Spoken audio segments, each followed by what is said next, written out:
चलिए आइए जी next question देखते हैं। क्वेश्चन नंबर 7 बहुत ही छोटा सा सवाल है बैच कॉस्टिंग का। बैच कॉस्टिंग में हमने दो तरह के क्वेश्चंस किए थे, एक ऑप्टिमम बैच साइज निकालने वाला और दूसरा बैच कॉस्ट शीट बनाना। ठीक है ना, दो तरह के क्वेश्चन हमने बैच कॉस्टिंग में करे हुए हैं। ये जो क्वेश्चन है ये ऑप्टिमम बैच साइज के ऊपर सवाल है। सो जैसे EOQ होता है इकोनॉमिक ऑर्डर क्वांटिटी, तो ये EBQ होता है इकोनॉमिक बैच क्वांटिटी के एक बैच का क्या साइज होना चाहिए। आपको पता है बैच के ऊपर दो तरह की रेलेवेंट कॉस्ट होती है, एक बैच की सेटअप कॉस्ट और एक इन्वेंट्री की कैरिंग कॉस्ट। ठीक है ना, जैसे जैसे आप बैच साइज बढ़ाएंगे आपके नंबर ऑफ सेटअप्स कम हो जाएंगे, सेटअप कॉस्ट कम हो जाएगी, पर ज़्यादा बैच की क्वांटिटी बढ़ जाएगी तो कैरिंग कॉस्ट बढ़ जाएगी।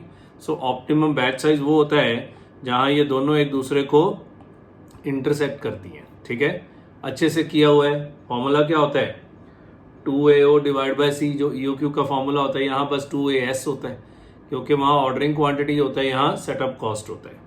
पढ़िए जी। Roll on limited is committed to supply 96,800 bearings per annum to racing limited on a steady basis.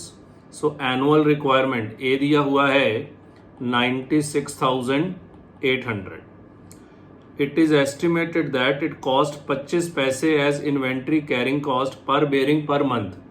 हमें जो कैरिंग कॉस्ट चाहिए होती है वो पर बेयरिंग पर एनम चाहिए होती है। सो 25 पैसे पर मंथ है तो इंटू 12 करेंगे तो आपकी पर एनम कॉस्ट आ जाएगी 3 रुपये।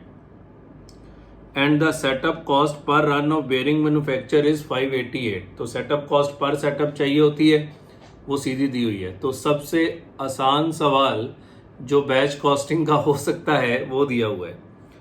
Compute what should be the optimum run size या optimum batch size for bearing manufacturers. वो तो सादा कुछ तो दिया हुआ है, सो बहुत इजी है।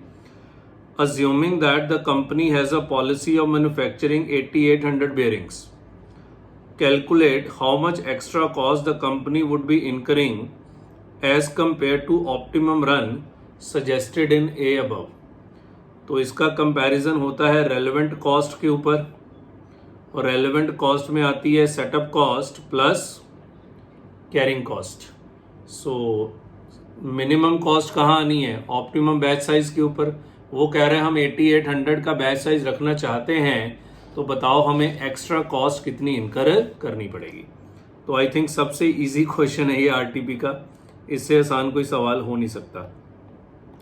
तो सब पॉइंट ए में क्या निकालना है ऑप्टिमम रन साइज, है ना, यही है। Yes, sub point A optimum run size क्या फॉर्मूला होता है root of 2AS divide by C।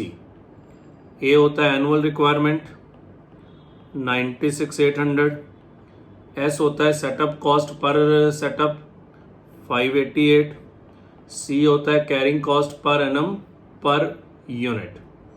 तो 0.25 पर मंथ दिया हुआ है इंटू 12 3 रुपये। तो 2 into 96,800 into 588 divide by 3, 2 into 96,800 into 588 divided by 3 और इसका अंडर रूट 6160 बेयरिंग्स। सो ऑप्टिमम रन साइज आ रहा है 6160 बेयरिंग्स। और बी पार्ट में आपको एक्स्ट्रा कॉस्ट निकालनी है। Calculation of extra cost to be incurred, calculation of extra cost to be incurred. और इसके लिए हम फॉर्मेट बनाते होते हैं कि आप रखेंगे 6160, क्वेश्चन कितना कह रहा है वो बनाना चाहता है 8800 बेयरिंग्स। तो रेलेवेंट कॉस्ट का टोटल लगा देंगे।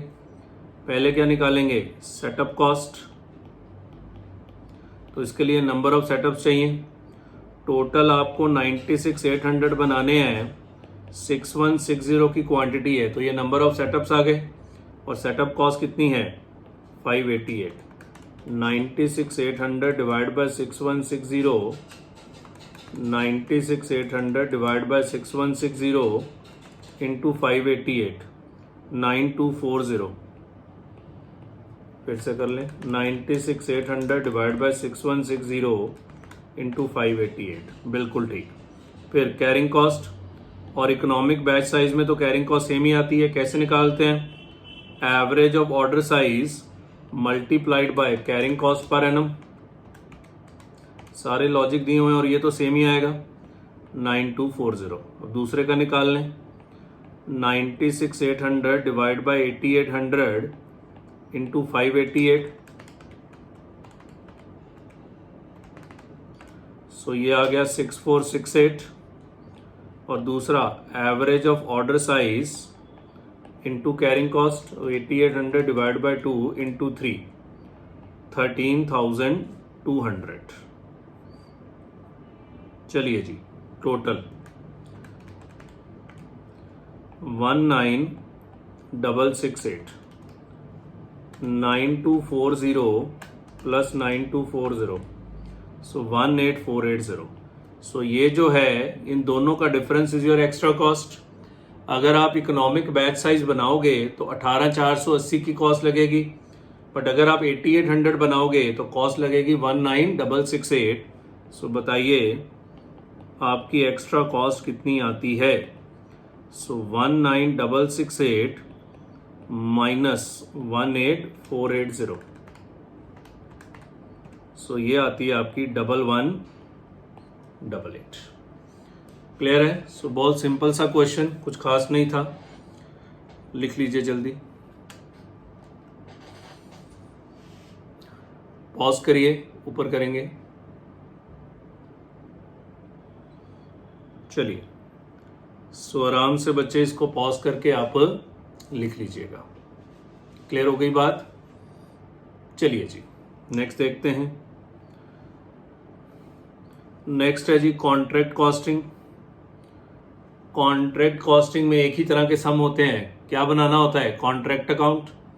डेबिट करते हैं खर्चे और क्रेडिट करते हैं क्लोजिंग स्टॉक, और जो भी आपकी कोई कॉन्ट्रैक्ट WIP होता है। वह WIP में दो चीज़ें होती हैं, वर्क सर्टिफाइड और वर्क अनसर्टिफाइड, और हम कॉन्ट्रैक्ट प्रॉफिट निकालते हैं। हमने बोला था टेक्निकली ये नोशनल प्रॉफिट होता है, पर आपका सवाल इसी को ही आपका P&L बोल देता है। एक्चुअली में P&L ही होता है, इंस्टीट्यूट उसको नोशनल P&L बोल देता है।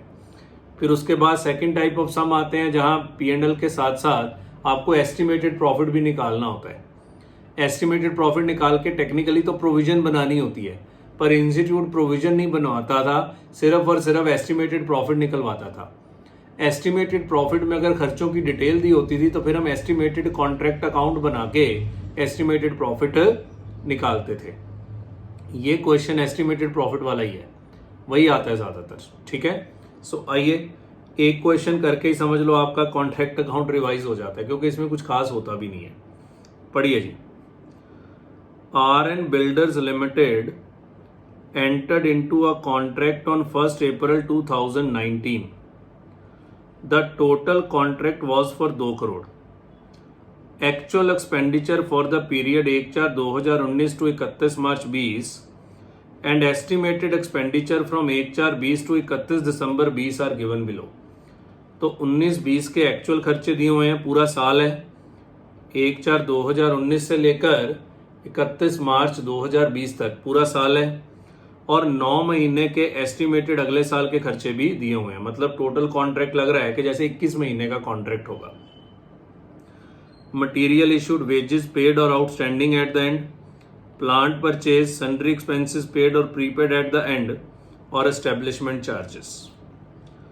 A part of material was unsuitable and thus sold for 7,25,000, 6 lakh की कॉस्ट है, तो मटेरियल बेचा है उसने, बेचने पे प्रॉफिट हुआ है। And a part of plant was scraped and disposed of for 1,15,000। अब वो कितना पार्ट स्क्रैप हुआ है कुछ नहीं बताया, बस ये बताया कि 1,15,000 पे डिस्पोज ऑफ किया है। The value of plant at site on 31 March 2020 was 3,10,000। So 31 March 2020 को देखो, शुरू में आपने 10 लाख का प्लांट इशू किया, 31 मार्च 2020 आते आते प्लांट रह गया 3,10,000 का। And the value of material at site was 1,70,000। ये सब डाटा कहाँ तक का है? 31 मार्च 2020 तक का है। Cash received on account to date is 70 lakh, represent 80% of work certified. So यहां से हम वर्क सर्टिफाइड निकाल सकते हैं। Cost of work uncertified was valued at 10,95,000। So work uncertified भी दिया हुआ है। Contract would be completed by 31 December 2020 and the contractor estimated further expenditure that would be incurred in completion of the contract. वो कह रहा है कुछ और भी खर्चे होंगे। ये तो एक्स्ट्रा खर्चे दिए ही हुए हैं, इसके अलावा कुछ और भी अगले साल खर्चे होंगे। A sum of 12,50,000 would have to be spent on plant and residual value of plant on completion of contract would be 1.5 lakh. So ऊपर जो 10 लाख प्लांट दिया हुआ है वो कह रहा है 12.5 लाख प्लांट पे और भी खर्चा किया जाएगा। Establishment charges would cost the same amount per month as in the previous year. 4,32,000 would be sufficient to provide contingencies, क्योंकि ये सारे के सारे क्या होते हैं? एस्टिमेशन। अब एस्टिमेशन तो ऊपर नीचे हो सकता है, तो वो कह रहा है उस कॉन्टिजेंसी को कवर करने के लिए आप 4,32,000 और भी जोड़ दीजिएगा। Required prepare a contract account for the year ended 31 March 2020 and calculate the estimated total profit on this contract. So एक तो कॉन्ट्रैक्ट अकाउंट बना के इस साल का प्रॉफिट निकालना है और फिर एस्टिमेटेड प्रॉफिट निकालने के लिए हम एस्टिमेटेड कॉन्ट्रैक्ट अकाउंट भी बना देंगे। सो नॉर्मल सवाल है, बुक में जितने भी क्वेश्चंस हैं सारे इसी तरह के ही हैं। सो कुछ खास चीज तो नहीं है इसमें। आइए जी, सो क्वेश्चन नंबर 8 तो बनाइए जी। Contract account 2019-20। Contract account 2019-20। So सबसे आसान चैप्टर है ये आपके सिलेबस का। वैसे जॉब बैच और यूनिट कॉस्टिंग इससे भी आसान है, पर ये भी काफ़ी आसान है। तो यहाँ तो बच्चे 19-20 के खर्चे ही आएंगे। To material issued 36 lakh. To wages paid कितने हैं? 30 lakh plus outstanding at the end कितने हैं? 2.5 लाख। सो वेजेस आ गए आपके 32,50,000। To plant 10 lakh. To sundry expenses paid कितने हैं? 2,90,000 minus prepaid, sorry minus prepaid at the end 25,000। So 2,90,000 minus 25,000 2,65,000। To establishment charges 5,85,000। Material बेचा है 7,25 का जिसकी कॉस्ट 6 लाख है, तो बाय सेल ऑफ मटेरियल 7,25। अब बेचने पे प्रॉफिट हुआ 1,25,000 का, तो टू कॉस्टिंग P&L 1,25,000 का। बच्चा प्रॉफिट तो कॉन्ट्रैक्ट का प्रॉफिट थोड़ा ना है, ये तो मटेरियल बेचने का प्रॉफिट है, इसलिए इस प्रॉफिट को हमें हटाना पड़ता है कॉन्ट्रैक्ट अकाउंट से। आगे प्लांट स्क्रैप हुआ तो बाय सेल ऑफ प्लांट ही लिख देते हैं, है ना। अब ना प्लांट बेचने पे कितना गेन हुआ कितना लॉस हुआ ये क्वेश्चन ने नहीं बताया। टेक्निकली बताना चाहिए था पर सवाल ने नहीं बताया, तो इग्नोर कर दीजिए। जितना डाटा गिवन है उसी को ही यूज कर पाएंगे। 1,15,000 और value of plant at site, तो बाय प्लांट एट साइट कितना है? 3,10,000 सीधा ही दिया हुआ है, कोई डेप्रिसिएशन का कोई झंझट नहीं है। और मटेरियल एट साइट भी दिया हुआ है बाय, ये सारे क्लोजिंग स्टॉक है आपके। Material at site 70,000। अब यहाँ पे आ जाएगा बाय WIP, वर्क सर्टिफाइड। वो कह रहा है कैश रिसीव्ड 70 लाख है और ये 80% ऑफ वर्क सर्टिफाइड है, तो 70 लाख डिवाइड बाय 80% करेंगे तो वर्क सर्टिफाइड आ जाएगा। बहुत सारे क्वेश्चंस किए हुए हैं।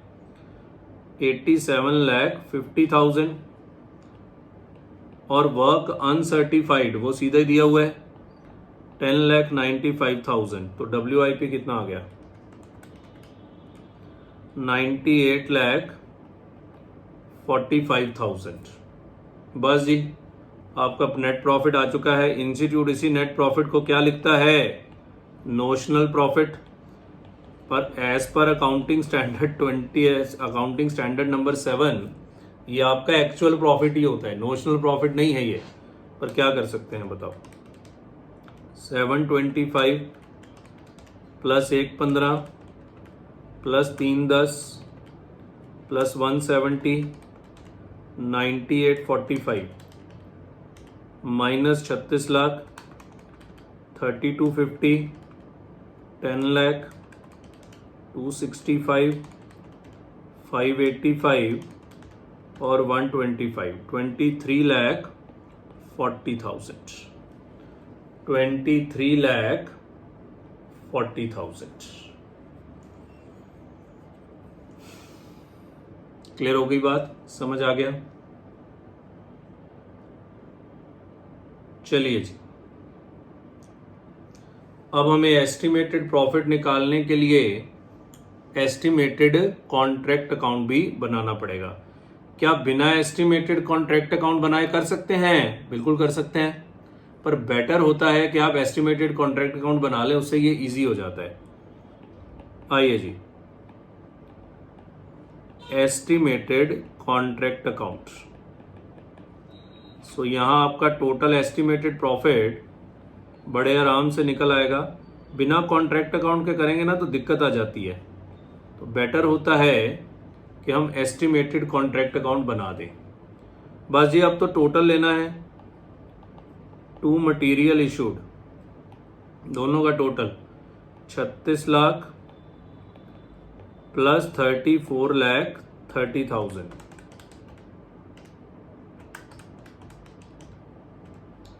70,30,000। 2 वेजेस। अब बड़ा ध्यान से करना होता है।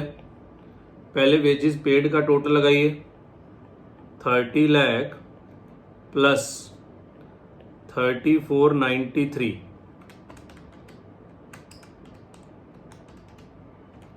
64,93,000। अब बच्चे ये वाले जो आउटस्टैंडिंग हैं ये अब रेलेवेंट नहीं है, बिकॉज अब सवाल हो रहा है 1/4/2019 से लेकर 31/12/2020 तक। बीच में कोई ईयर एंड नहीं है अब, क्योंकि अगर ये ईयर एंड मान भी लूं तो add outstanding at the end minus outstanding at the beginning, तो ये तो कैंसिल ही हो जाएगा। इसलिए जो यहां पे क्लोजिंग बैलेंसेस अब 31 मार्च 2020 के गिवन होते हैं ये रेलेवेंट नहीं होते हैं। ठीक है, अब सिर्फ ये रेलेवेंट है 3,32,000। So plus outstanding 3,32,000। So total आ गया 68,25,000। 2 प्लांट। अब बच्चे 2 तरह के प्लांट हैं, एक तो 10 लाख का प्लांट है और एक नीचे देखो लिखा हुआ था सम ऑफ 12.5 लाख फर्दर प्लांट पे हम पे करने वाले हैं। तो टोटल प्लांट पे होगा 22,50,000 का। क्लियर है? आगे 2 सन्ड्री एक्सपेंसेस। पेड का टोटल 290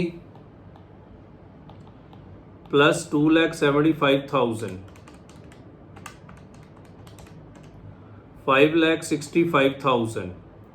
ये जो दिया हुआ है प्रीपेड एट द एंड ये अब रेलेवेंट नहीं है, because minus prepaid at the end add prepaid at the beginning. भूल जाओ बीच में कोई ईयर एंड है, क्योंकि जो भी बैलेंस आप कैरेट डाउन करोगे वो अगले साल ब्रॉट डाउन हो जाएगा, तो वो तो नेट इफेक्ट कैंसिल हो जाएगा।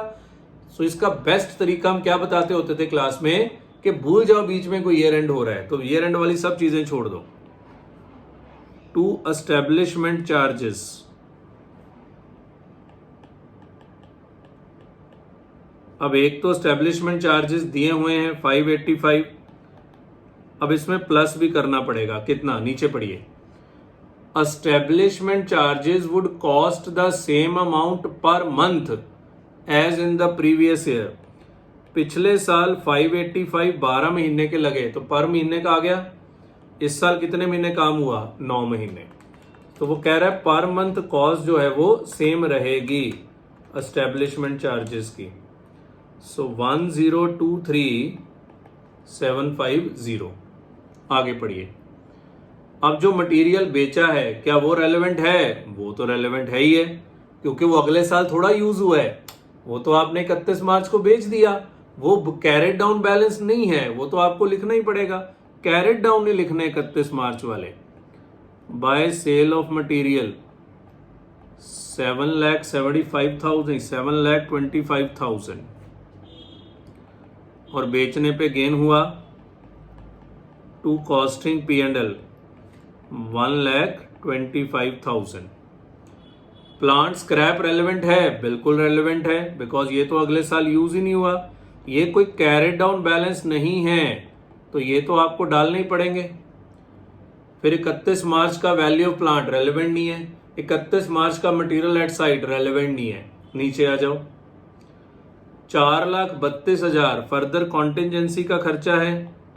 सो टू प्रोविजन फॉर कॉन्टिजेंसीज 4,32,000 और बाय साइड में सीधा आता है बाय कॉन्ट्रैक्टी अकाउंट, कॉन्ट्रैक्ट प्राइस, क्योंकि यहां तो कॉन्ट्रैक्ट खत्म हो गया। सो वर्क सर्टिफाइड अनसर्टिफाइड का कोई रौला ही नहीं है।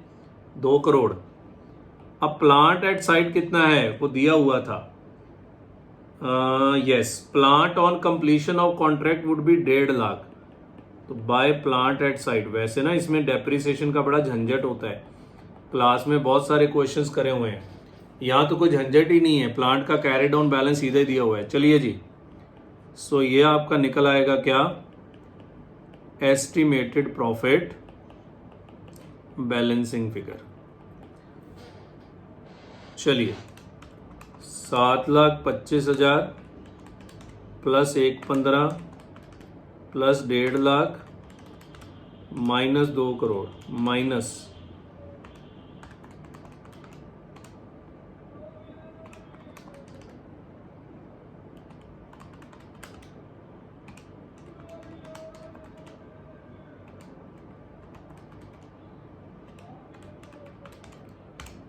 2,739,250 टैली करा लें। बिल्कुल ठीक। इंस्टीट्यूट ने ना एस्टिमेटेड कॉन्ट्रैक्ट अकाउंट बना के नहीं किया, उन्होंने स्टेटमेंट बना के किया। मैं भी सोल्यूशन दिखा देता हूं, पर अगर मैं कराने को वैसे करा दूं, पर उसमें आपको कंफ्यूजन होगी। ये बहुत इजी हो जाता है कि आप भूल जाइए बीच में ईयर एंड है और सीधा 1/4/19 से लेकर 31/12/2020 तक का खाता बने। तो ये इस तरह से करना मुझे हमेशा ज़्यादा इजी लगा है, और मुझे लगता है स्टूडेंट पॉइंट ऑफ व्यू से भी अगर हम एस्टिमेटेड कॉन्ट्रैक्ट अकाउंट बना के करें तो वो इजी होगा। ठीक है, सो इसका सोल्यूशन ज़रूर नोट करिएगा, बिकॉज इंस्टीट्यूट से ये सोल्यूशन अलग है। उन्होंने एस्टिमेटेड कॉन्ट्रैक्ट अकाउंट नहीं बनाया, आप ज़रूर बनाइएगा, पेपर में भी बनाइएगा। ठीक है, चलिए लिखिए जल्दी, पॉज करिए, ऊपर करेंगे।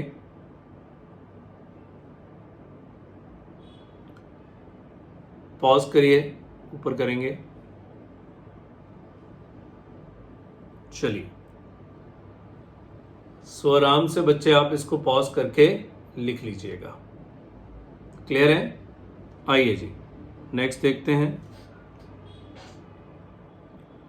लो जी, आपका फेवरेट टॉपिक आ गया, प्रोसेस कॉस्टिंग। इसमें तो बड़े सारे टॉपिक्स हैं।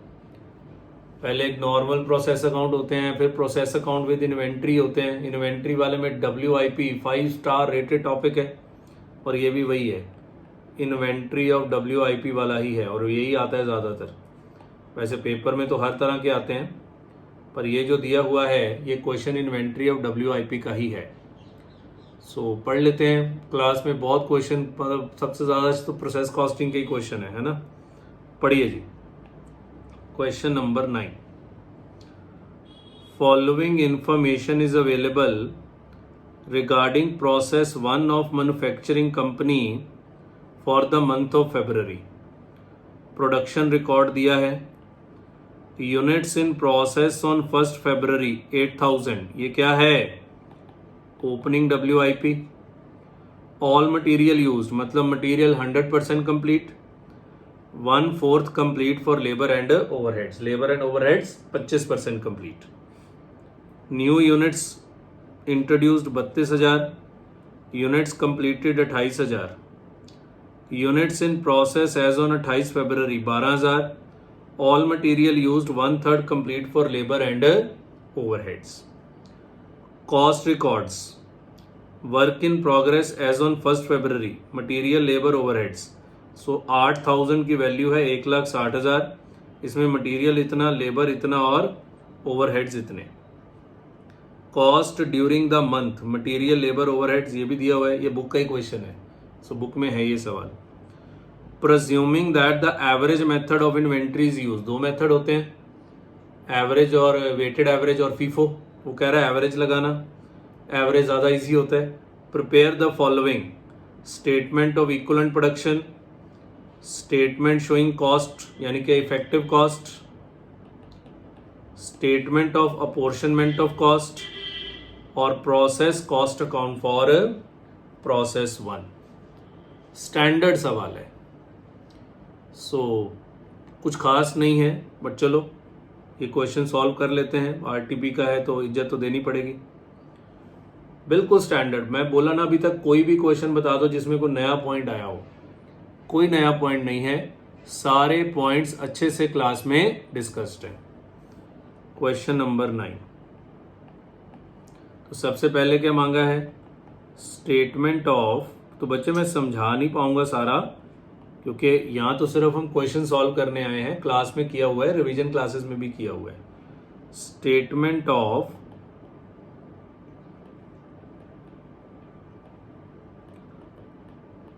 Equivalent production. सो एक फॉर्मेट होता था, उसके 3 टुकड़े करते थे हम, input, output, equivalent units. Input, output और इक्विवेलेंट यूनिट्स। फिर इनपुट के 2 टुकड़े, आउटपुट के 2 टुकड़े, particulars, units, particulars, units. Equivalent units के 2 टुकड़े, मटेरियल, लेबर एंड ओवरहेड्स। क्योंकि लेबर एंड ओवरहेड्स का परसेंटेज ऑफ कंप्लीशन सेम है तो ये इकट्ठा बन सकता है। इसके फर्दर 2 टुकड़े, परसेंटेज यूनिट्स, परसेंटेज और यूनिट्स। चलिए जी, तो इनपुट में 2 जगह से इनपुट आया, एक तो ओपनिंग WIP, बताइए कितने यूनिट्स हैं, यहाँ तो यूनिट से लिखने होते हैं 8,000, और एक units introduced during the year. Units introduce कितने हैं? 32,000। सो टोटल आ गया 40,000। तो इनपुट आउटपुट का कॉलम हम हमेशा बोलते होते हैं ये टैली करना चाहिए। अब आपने during the year units complete करे 28,000, तो एवरेज मेथड में हम नहीं देखते कि कौन पहले फिनिश हुआ। फीफो मेथड में तो हम कहते हैं ये 8,000 पहले फिनिश हुए होंगे जो ओपनिंग में पड़े हुए थे, फिर करंट वाले हुए होंगे। एवरेज में हम कुछ भी नहीं देखते, सीधा लिखते हैं फिनिश्ड एंड ट्रांसफर्ड कितना, यूनिट्स कंप्लीटेड 28,000, और ये 100% complete with regard to material, labour and overheads, क्योंकि ये तो फिनिश ही हो गए। फीफो में हम देखते हैं कितना काम पिछले साल हुआ, कितना काम इस साल हुआ। मैंने पहले बोला एवरेज मेथड ज़्यादा इजी होता है। और फिर दूसरा होता है क्लोजिंग WIP जो बच गया, बताओ कितना बच गया, 12,000, और कोई लॉस तो आया ही नहीं है, तो इनपुट आउटपुट वैसे ही टैली हो गया। और क्लोजिंग WIP में मटेरियल लगा हुआ है 100% 12,000 और लेबर एंड ओवरहेड्स लगे हैं 1/3 यानी कि 4,000। सो यहाँ इनपुट आउटपुट ये 40-40 आपका टैली हो गया, लॉस कोई आया ही नहीं, तो इजी क्वेश्चन है ये। 40,000 और 32,000, बड़े इजी क्वेश्चंस दिए हुए हैं आरटीपी में, कुछ खास नहीं है। सेकंड क्या मांगा है, statement showing cost for each element. नाम वही यूज करा करो जो सवाल बोले। स्टेटमेंट, क्योंकि हम लिखते होते हैं कैलकुलेशन ऑफ इफेक्टिव कॉस्ट, सो जो वो नाम ले रहा है आप भी वही यूज करिए। Statement showing cost of each element, तो हम तो इसका भी फॉर्मेट बनाते होते हैं। पर्टिकुलर्स कॉस्ट इक्वलेंट यूनिट्स और कॉस्ट पर यूनिट। क्योंकि एवरेज मेथड लगा रहे हैं तो एवरेज कॉस्ट निकालनी है, तो ओपनिंग WIP की कॉस्ट प्लस करंट इनपुट, है ना। फीफो में तो हम करंट कॉस्ट निकालते हैं, पर एवरेज में हम एवरेज कॉस्ट निकालते हैं। तो सबसे पहले मटेरियल, ओपनिंग WIP की कॉस्ट बताइए कितना मटेरियल लगा था पिछले साल, 1,20,000 प्लस करंट मटेरियल कॉस्ट। इस साल कितनी मटेरियल कॉस्ट लगी है, 5,12,000। सो टोटल 6,32,000 और मटेरियल के इक्विवेलेंट यूनिट्स कितने हैं, 40,000। 6,32,000 डिवाइड बाय 40,000, 15.80। आगे लेबर, ओपनिंग WIP की कॉस्ट 20,000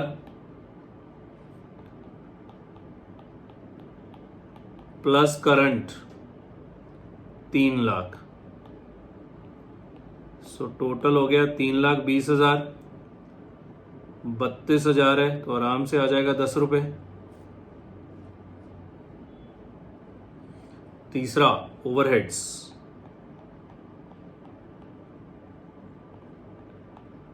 ओपनिंग WIP की कॉस्ट 20,000 प्लस करंट ये भी 3 लाख ही है,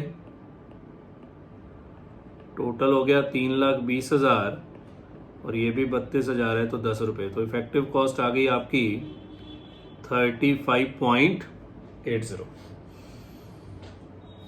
क्लियर है, भर भर के सवाल क्लास में किए हुए हैं। थर्ड और आरटीपी भी कर रहे हैं। थर्ड में क्या मांगा है, अपोर्शनमेंट ऑफ कॉस्ट। हम इसको स्टेटमेंट ऑफ वैल्यूएशन बोलते होते हैं, पर यहाँ जो वो यूज कर रहा है वही यूज करेंगे। स्टेटमेंट ऑफ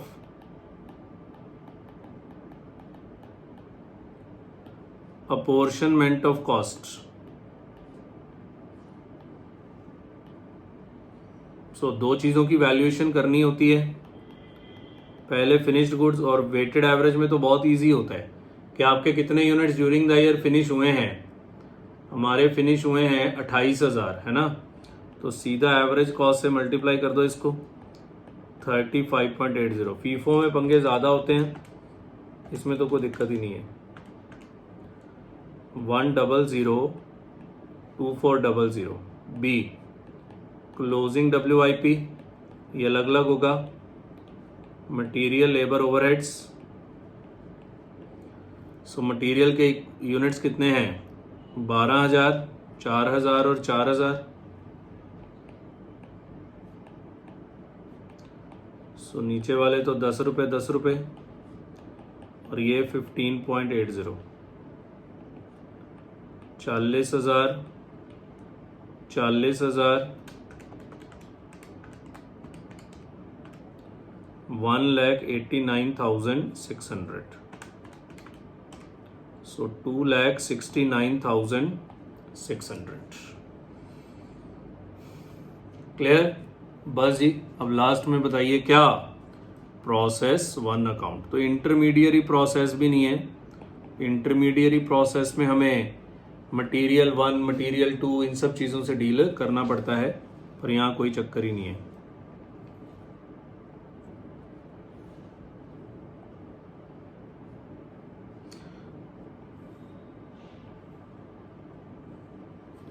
यूनिट्स,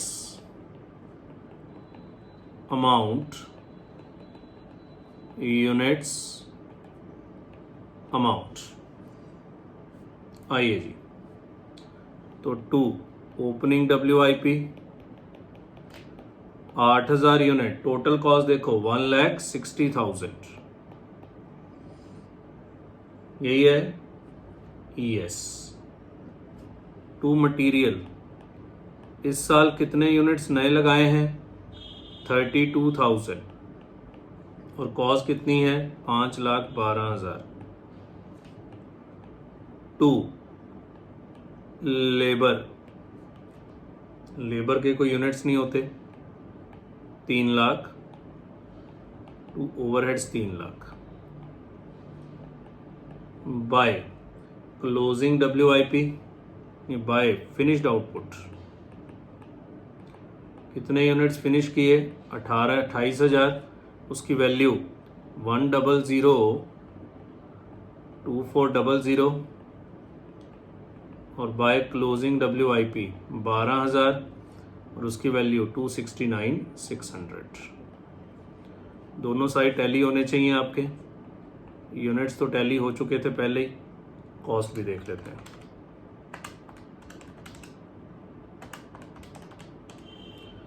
12,72,000 बिल्कुल हो गया जी टैली। 12,72,000। ओके, सो करते चले जाइए, बस लिख लीजिए जी अगर लिखना चाहते हैं तो।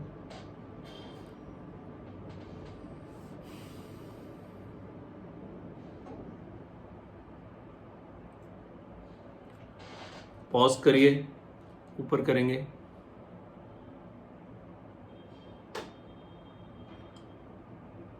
पॉज करिए, ऊपर करेंगे। पॉज करिए, पॉज करिए। चलिए जी, सो आराम से बच्चे इसको पॉज करके आप लिख लीजिएगा अगर लिख रहे हैं तो, नहीं तो ये तो आप RTP से भी रेफर कर सकते हैं, पर बेटर होता है लिखें, क्योंकि हमारे अपने फॉर्मेट्स होते हैं, RTP के फॉर्मेट्स थोड़े से अलग होते हैं।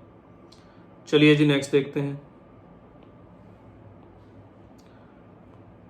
Question number 10, joint product and by product. Class में तो हम इसको भी प्रोसेस कॉस्टिंग में ही पढ़ते हैं, पर मैं क्लास में हमेशा बताता हूँ कि स्टडी मटेरियल में प्रोसेस कॉस्टिंग के 2 चैप्टर बनाए गए हैं, तो दोनों में से ही क्वेश्चन भी आ जाता है।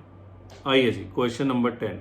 तो यहाँ तो इजी होता है, जॉइंट कॉस्ट को जॉइंट प्रोडक्ट्स में बांटना होता है, उसके कई सारे मेथड होते हैं। क्वेश्चन आपसे को 3-4 मेथड यूज करेगा, और लास्ट में आपसे पूछेगा कि हमें फर्दर प्रोसेसिंग करना चाहिए या नहीं करना चाहिए। और मैंने तगड़े तगड़े सम इसके क्लास में कराए हुए हैं, मतलब अंत किया हुआ है हमने इस चैप्टर का, इतने तगड़े सम हमने क्लास में किए हुए हैं।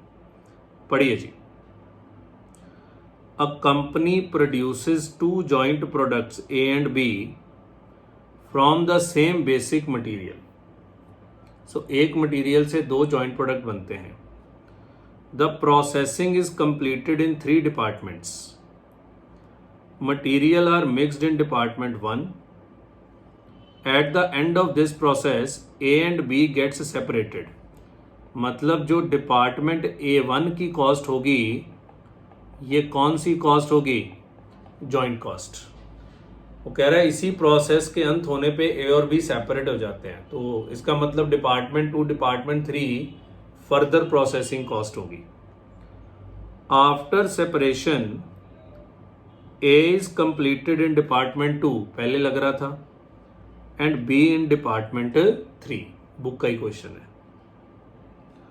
During a period, 4 lakh kg of raw material was processed in department 1 at a total cost of 17.5 lakh joint cost, and the resultant 50% becomes A and 40% becomes B and 10% normally lost in the processing. So 4 lakh kg में से 50% A बना, 40% B बना, 10% loss हो गया, normal loss. In department 2, 1/5 of the quantity received from department 1 is lost in processing. A is further processed in department 2 at a cost of 260. तो 1/5 loss होने के बाद बाकी इसको फर्दर प्रोसेस किया गया है. In department 3, further new material is added to the material received from department 1 and weight mixture is doubled. There is no quantity loss in department 3. Further processing cost with material cost in department 3 is 3 lakh. The details of sales during the said period are product A, product B, quantity sold और selling price दिया हुआ है. तो ये after further processing होगा. There were no opening stocks. If these product sold at split off point the selling price of A and B would be 8 and 4. तो this is selling price at split off point. मैं पहले बोला था ये further processing वाला होना चाहिए. आगे required prepare a statement showing apportionment of joint cost to A and B in proportion of sales value at split of point. बहुत easy है. Prepare a statement showing the cost per kg of each product indicated joint cost, processing cost and total cost separately. Cost per kg, फिर वही बात है, question ने क्या मांगा है उस अकॉर्डिंगली आंसर होना चाहिए. वो कह रहा है कॉस्ट पर केजी बताओ each product indicating joint cost, processing cost and total cost separately. चलो prepare a statement showing the product wise profit. Product wise profit भी बताओ.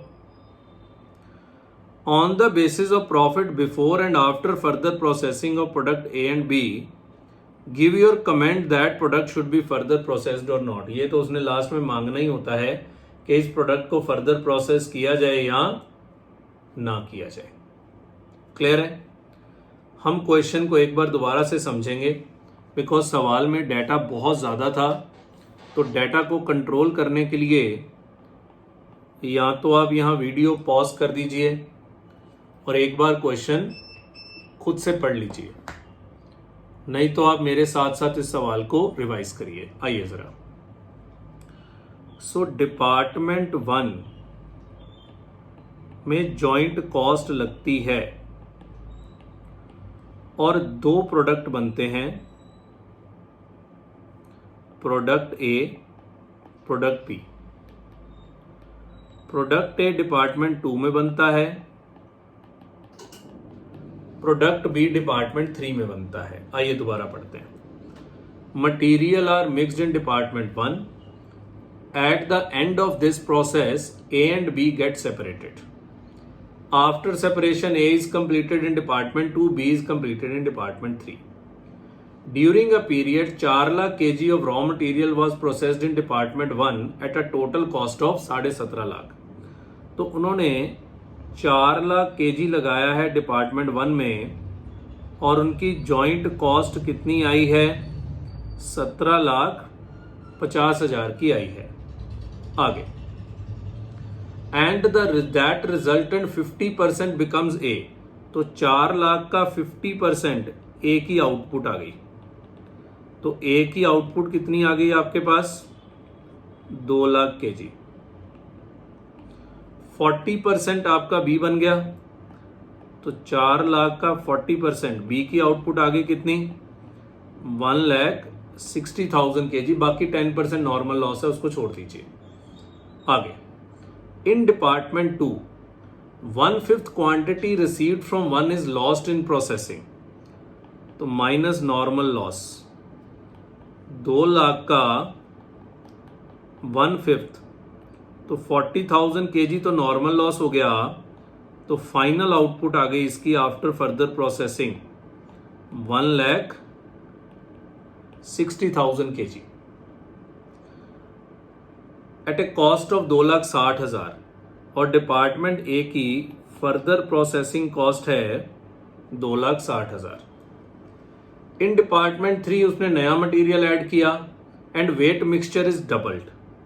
सो डिपार्टमेंट 3 में वेट मिक्सचर डबल हो गया, तो बताओ इसकी फाइनल आउटपुट कितनी हो गई? 160 पीछे से आया था तो इंटू 2 किया तो 3,20,000 kg इसकी आउटपुट हो गई, जो भी है प्रोडक्ट बी की फाइनल आउटपुट, और इसकी फर्दर प्रोसेसिंग कॉस्ट थी 3 लाख। क्या बढ़िया से डाटा देखो सजा के दिया है, आराम से सारा कुछ समझ में आ रहा है, कोई दिक्कत वाली बात नहीं है। आगे फिर प्रोडक्ट ए का क्वांटिटी सोल्ड है 1.5 लाख, तो सेल हुई 1.5 लाख kg, तो क्लोजिंग स्टॉक है कितना? 10,000 kg। हालांकि उसने क्लोजिंग स्टॉक मांगा नहीं है, पर वैसे बता रहा हूं, अगर मांग लेता फिर। और उसका क्वांटिटी सोल्ड है 3 लाख, सेल है 3 लाख kg, ओपनिंग स्टॉक कोई है नहीं, और इसका भी क्लोजिंग स्टॉक आ गया कितना? 20,000 kg। ये बढ़िया सवाल है। फिर sales value at split off point दिया हुआ है, प्रोडक्ट ए और बी का स्प्लिट ऑफ पॉइंट पे सेलिंग प्राइस है 8 रुपये, स्प्लिट ऑफ पॉइंट पे सेलिंग प्राइस बी का है 4 रुपये, और आफ्टर फर्दर प्रोसेसिंग 10 और 4, एट द रेट ऑफ 10 और एट द रेट ऑफ 4। लो जी, सवाल हो गया खत्म। वो कह रहा है जी जॉइंट कॉस्ट बांट के बताओ using sales value at split off point. तो ये वर्किंग जरूरी थी जी, इसके बिना तो सवाल हो ही नहीं सकता था। चलिए, सब पॉइंट ए, statement showing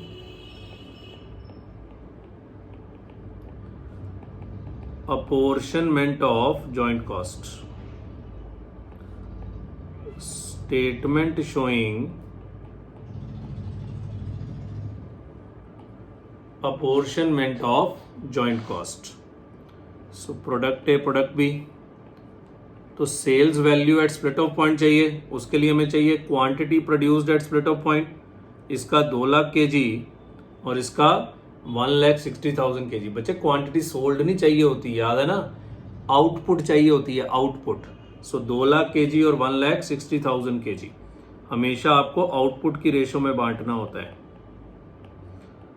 2 lakh kg 1,60,000 kg, तो सेलिंग प्राइस पर kg eight split off point कितना था? 8 रुपये और 4 रुपये।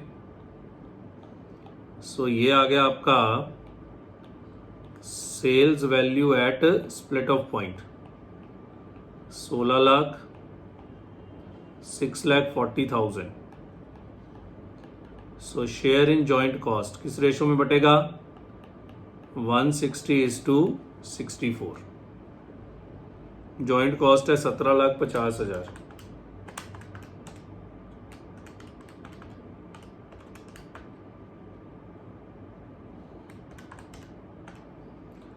$12,50,000 इसका और 5 लाख इसका। ये आपका आंसर है।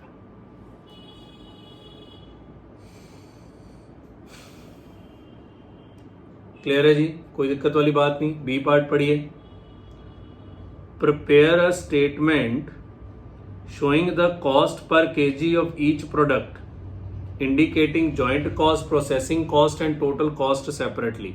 so cost per kg बस यहीं से निकल जाएगा। बी, statement showing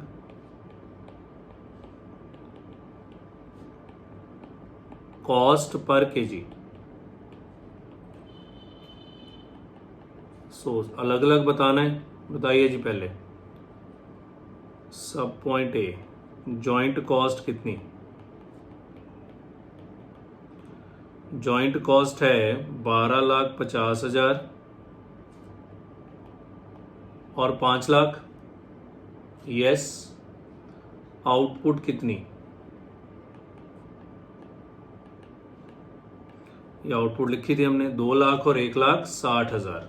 नहीं, आउटपुट तो सॉरी फाइनल लेनी पड़ेगी ना, क्योंकि बच्चे तो फाइनल आउटपुट की बात चल रही है ना, टोटल कॉस्ट निकालनी है। तो टोटल कॉस्ट में तो फर्दर प्रोसेसिंग कॉस्ट भी है, तो फाइनल आउटपुट लेनी पड़ेगी ना। तो फाइनल आउटपुट ये रही 1,60,000 kg और 3,20,000 kg। अब यहाँ ना एट स्प्लिट ऑफ पॉइंट ले लेना। मान लो वो आपसे टोटल कॉस्ट मांगता, तो टोटल कॉस्ट को फाइनल आउटपुट से ही डिवाइड करोगे ना, ठीक है ना। तो joint cost per KG 12,50,000 divide by 160 7.8125 5 lakh divide by 320 1.5625। उसने ना अलग अलग मांगा है कि जॉइंट कॉस्ट पर केजी अलग से बताओ, प्रोसेसिंग कॉस्ट पर केजी अलग से बताओ और टोटल कॉस्ट पर केजी अलग से बताओ। अब देखो फर्दर प्रोसेसिंग कॉस्ट यहाँ लिखी थी हमने, ये रही 2,60,000 और 3 लाख, ये पर केजी अलग से बताना है। तो further processing cost per kg, तो इसको भी आउटपुट से डिवाइड कर दो, D divide by B 260 divide by 160। क्योंकि जो मांगा है अगर आपने उस तरह से आंसर ना किया आपको कोई मार्क्स नहीं मिलना। मैं हमेशा क्लास में चिल्लाता था कि कॉस्ट अकाउंटिंग में हमेशा पढ़ो कि क्या मांगा है और उस अकॉर्डिंगली आंसर करो। अकाउंट्स में ना हमें आदत होती है कि एक ही चीज होता है, हर सवाल में वही मांगा होता है, पर यहां ऐसे नहीं होता। खास करके 2-3 चैप्टर सर्विस कॉस्टिंग, ये वाला प्रोसेस कॉस्टिंग, खास करके जॉइंट कॉस्ट और बाय प्रोडक्ट वाला, जॉइंट प्रोडक्ट और बाय प्रोडक्ट वाला, और फिर स्टैंडर्ड कॉस्टिंग। सो जो मांगा है, वैसे तो हर जगह मार्जिनल में भी यही प्रॉब्लम है कि जो मांगा है और वही आंसर करो। सो यहां से टोटल कॉस्ट बच्चे सीधे ही निकल आएगी आपकी C प्लस E। सो 7.8125 प्लस 1.625 9.4375 1 पॉइंट, अच्छा दूसरा निकाल ही नहीं अभी, 3 लाख डिवाइड बाय 320 0.9375 प्लस 1.5625 2.5। सो जो मांगा है वो आंसर नहीं है तो फिर मार्क्स भी कोई नहीं है, बड़ी सीधी सी बात है। ठीक है, सी पार्ट ये अच्छा सवाल लगा मुझे बाकियों से, अभी तक जितने भी करे हैं सबसे अच्छा क्वेश्चन यही है। Statement showing the product wise profit, अब तो बस सेल्स ही लेनी है। कैलकुलेशन ऑफ प्रॉफिट, सेल्स में से जॉइंट कॉस्ट माइनस करिए, फर्दर प्रोसेसिंग कॉस्ट माइनस करिए, आंसर आ जाएगा। सेल्स कौन सी लोगे? फाइनल आउटपुट है ना, तो फाइनल आउटपुट बताओ कितनी है? 1,60,000 और 3,20,000।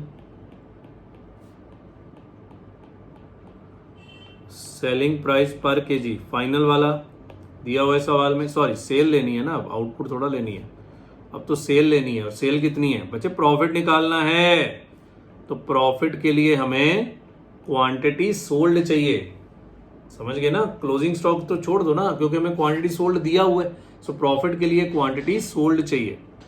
सेलिंग प्राइस कितना है? 10 और 4, तो फाइनल सेल्स वैल्यू कितना?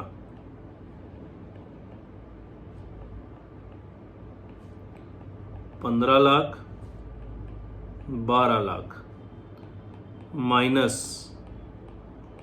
शेयर इन जॉइंट कॉस्ट, वही लेंगे जो फर्स्ट पार्ट में निकाला है,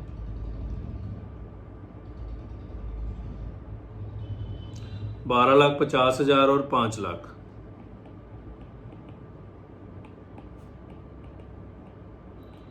और माइनस फर्दर प्रोसेसिंग कॉस्ट 2,60,000 और 3 लाख। सो ये आ गया आपका प्रॉफिट।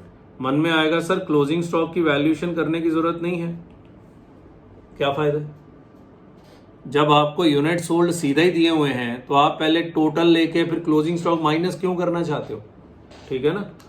हाँ, मुझसे क्लोजिंग स्टॉक की वैल्यू मांगता, फिर मैं क्लोजिंग स्टॉक कंसिडर करता। वो क्लास में हमने बड़े क्वेश्चन किए, तो 10,000 का लॉस आ रहा है, इंस्टीट्यूट ने प्रॉफिट निकाला हुआ है। ओहो, इन्होंने बच्चे पे वही गलती करी है, इन्होंने प्रोडक्शन पे आंसर किया हुआ है। इन्होंने गलत है, प्रोडक्शन पे थोड़ा ना आंसर होता है, प्रॉफिट तो सेल्स के ऊपर कैलकुलेट होता है। मैं दिखाता हूँ, ये 10,000 का लॉस आ रहा है, इनका प्रॉफिट आ रहा है। ओहो, नहीं नहीं नहीं नहीं नहीं नहीं नहीं, एक सेकंड, फिर सारा ही चेंज करना पड़ेगा ना,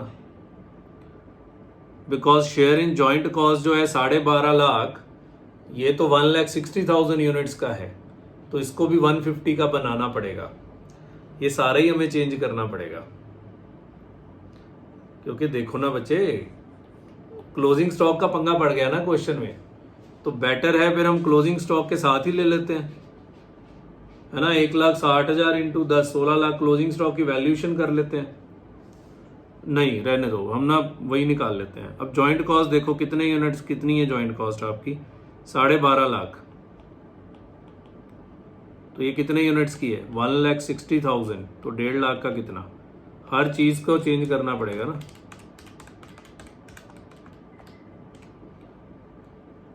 double 1,71,875 minus further processing cost कितनी थी, 2,60,000, और ये भी कितने यूनिट्स की है, 160, तो 150 का कितना। उन्होंने ना क्लोजिंग स्टॉक ऐड करके किया है, पर मैं क्लोजिंग स्टॉक ऐड के चक्कर में आपको डालना नहीं चाहता।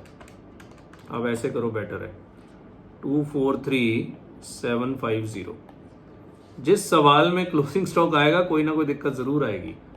ये आ गया जी आपका प्रॉफिट। तो तभी मैंने बोला था ये अच्छा सवाल है। वैसे हमने क्लोजिंग स्टॉक वाले बहुत क्वेश्चन किए हुए क्लास में। 84375, आप टैली हो गया, पर उनका करने का तरीका अलग है, आप ये नोट करिएगा जरूर, ठीक है। दूसरी जॉइंट कॉस्ट है 5 लाख, कितने यूनिट्स की, 320, सो 3 लाख का कितना, 320 था ना, यस।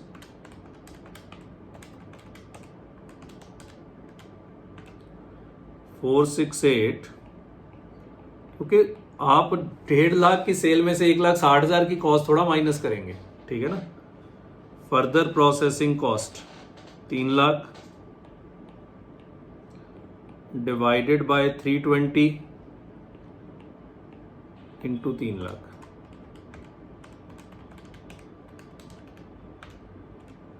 $281,250, सो 12 लाख माइनस 4,50,000। मैं एक बार उनका सोल्यूशन दिखा दूं आपको। इंस्टीट्यूट ने थोड़ा अलग तरीके से किया है, उन्होंने क्लोज, आप भी वैसे कर सकते हैं पर वो लंबा तरीका है, हमें क्लोजिंग स्टॉक की वैल्यूएशन करनी पड़ेगी। सो मैंने उन चक्करों में नहीं डाला आपको।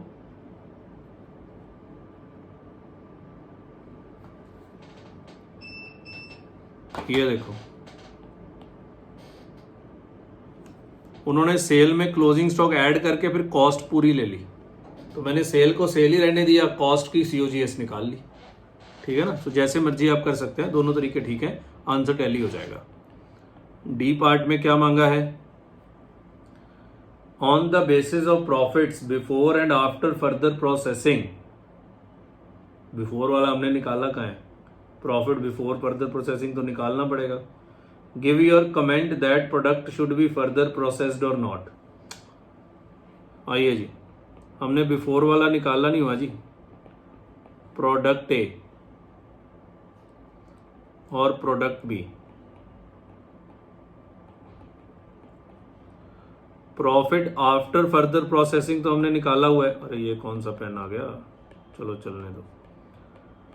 प्रॉफिट आफ्टर फर्दर प्रोसेसिंग तो हमने निकाला हुआ है 84375 और 4,50,000, but profit before further processing हमें निकालना पड़ेगा। प्रोडक्ट ए का कैसे निकालोगे, sales value at split off point 16 lakh minus share in joint cost 12.5 lakh, तो 16 लाख माइनस 12.5 लाख 3,50,000, यही होता है ना फर्दर प्रोसेसिंग से पहले प्रॉफिट। 640 माइनस 5 लाख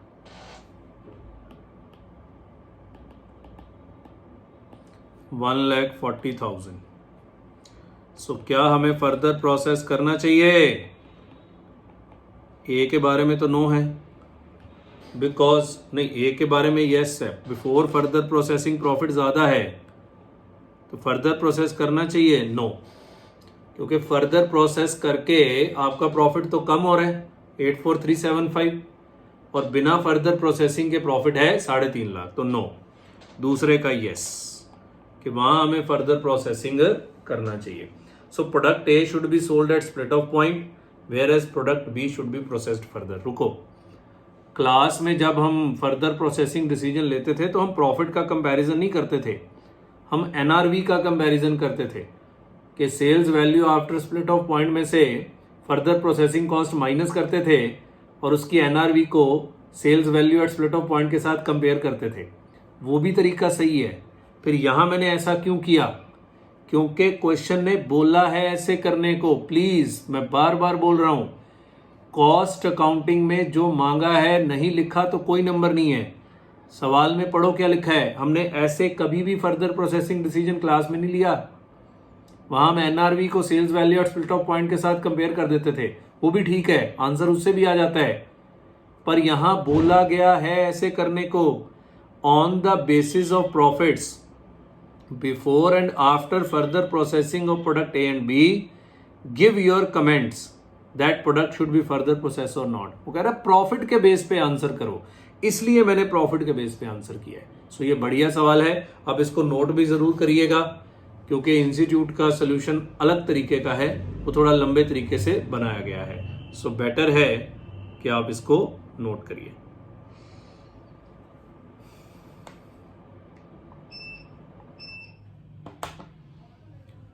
पॉज करिए, ऊपर करेंगे। सबसे अच्छा सवाल ये लगा मुझे आरटीपी का। पॉज करिए, ऊपर करेंगे। पॉज करिए, पॉज करिए, पॉज करिए, पॉज करिए। चलिए, सो आराम से आप बच्चे इसको पॉज करके लिख लीजिएगा। चलिए आइए बच्चे, नेक्स्ट क्वेश्चन देखते हैं जी।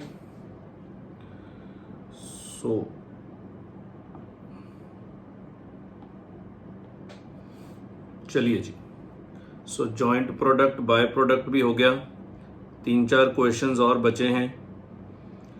नेक्स्ट देखिए, सर्विस कॉस्टिंग का एक बहुत ही सिंपल सा क्वेश्चन है। सर्विस कॉस्टिंग में अपने पास बड़े सारे टॉपिक्स होते हैं। पहले हम टैक्सी वाला पढ़ते हैं, फिर हम बस ऑन अ रूट पढ़ते हैं, फिर स्कूल बस पढ़ते हैं, फिर ट्रक वगैरह पढ़ते हैं। एक सेकेंड, है ना, और फिर एयरप्लेन पढ़ते हैं, फिर होटल पढ़ते हैं, फिर हॉस्पिटल पढ़ते हैं। बड़े सारे टॉपिक हैं। ये आपके सबसे इजी टॉपिक बस ऑन अ रूट का क्वेश्चन है और आपको सर्विस कॉस्टिंग में ऑपरेटिंग कॉस्ट शीट बनानी होती है और आपको पर किलोमीटर का किराया निकालना होता है ना। और इसके लिए हम कंपोजिट कॉस्ट यूनिट यूज करते हैं। वो कौन सा होता है? बस ऑन अ रूट के केस में पैसेंजर किलोमीटर। 2 तरह के कॉस्ट यूनिट होते हैं, एक सिंपल कॉस्ट यूनिट, एक composite cost unit. Service costing के चैप्टर में मैक्सिमम जो यूज होते हैं वो कौन से होते हैं? कंपोजिट कॉस्ट यूनिट ही यूज होते हैं। आइए जी, ध्यान से मेरी बातों को समझिएगा, बहुत इजी बातें हैं। Question number 11, mister PS owns a bus which runs according to the following schedule. So एक ही बस है जी उनके पास और ये उसका शेड्यूल है। Delhi to Hisar and back the same day. Delhi से हिसार जाती है, उसी दिन वापस भी आती है। डिस्टेंस कवर्ड है 160 किलोमीटर वन वे, तो आने जाने का 320। Number of days in a month 9 है और सीटिंग कैपेसिटी ऑक्यूपाइड है 90%, मतलब 90% सीट्स उसके भरे रहते हैं। फिर Delhi to Aligarh and back the same day.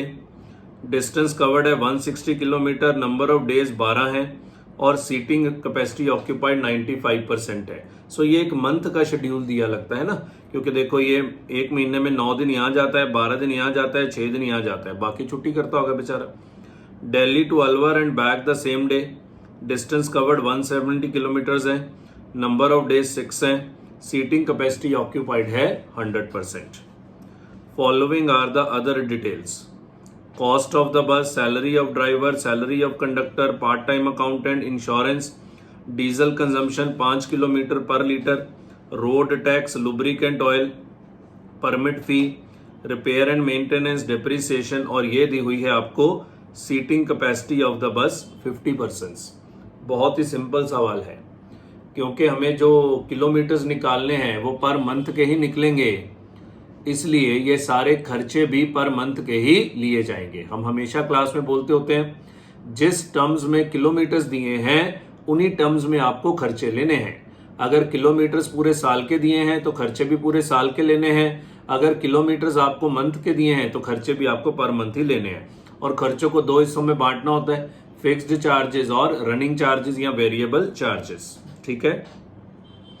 Passenger tax है जी 20% ऑफ द टोटल टेकिंग्स, तो लास्ट में टेकिंग्स को x मान के पैसेंजर टैक्स को 0.2x लेना पड़ेगा। बहुत क्वेश्चन इस तरह के हमने ऑलरेडी क्लासेस में किए हुए हैं। Calculate the bus fare to be charge from each passenger to earn a profit of 30% on total takings. So profit भी टेकिंग्स का ही परसेंटेज है। The fares are to be indicated per passenger for the journey Delhi to Hisar, Delhi to Aligarh and Delhi to Alwar. वो कह रहा है तीनों का पर पैसेंजर का फेयर अलग अलग बताना है, बिकॉज तीनों के जो किलोमीटर्स ट्रेवल्ड है वो अलग अलग है। अब बच्चे हमें दो चीजें चाहिए होती हैं। एक हमें चाहिए होते हैं नंबर ऑफ किलोमीटर्स ट्रेवल्ड। क्यों? क्योंकि जो डीजल कंजम्पशन है वो 5 रुपए पर 5 किलोमीटर पर लीटर है। मतलब 1 लीटर में वो 5 की एवरेज देता है और 90 रुपए पर लीटर का रेट है। तो जितने किलोमीटर गाड़ी चलेगी उतना आपका डीजल लगेगा। सो पहला तो काम होता है हमें नंबर ऑफ किलोमीटर्स निकालने हैं, और दूसरा हमें पैसेंजर किलोमीटर्स चाहिए होते हैं किराया निकालने के लिए। ठीक है। सो यूजुअल सवाल है, कोई खास चीज नहीं है। बहुत सारे क्वेश्चंस ऑलरेडी क्लास में इस तरह के किए हुए हैं। लिखिए जी, working note number 1, calculation of kilometres travelled. Calculation of kilometres travelled. चलिए जी, बहुत सिंपल है। तो सबसे पहले Delhi to Hisar, 160 kilometre bus one way चलेगी तो वापस भी उसी दिन आएगी, तो 320 किलोमीटर हो गए, और ऐसा वो महीने में 9 दिन करेगा। तो 160 into 2 into 9, 2880 kilometres. Then Delhi to Aligarh, Delhi to Aligarh, total वो 160 किलोमीटर ही हैं, आवन जावन 320 हो गया, और ऐसा वो महीने में 12 दिन करेगा। सो 320 इंटू 12, 3840 किलोमीटर्स। और लास्ट में दिल्ली टू अलवर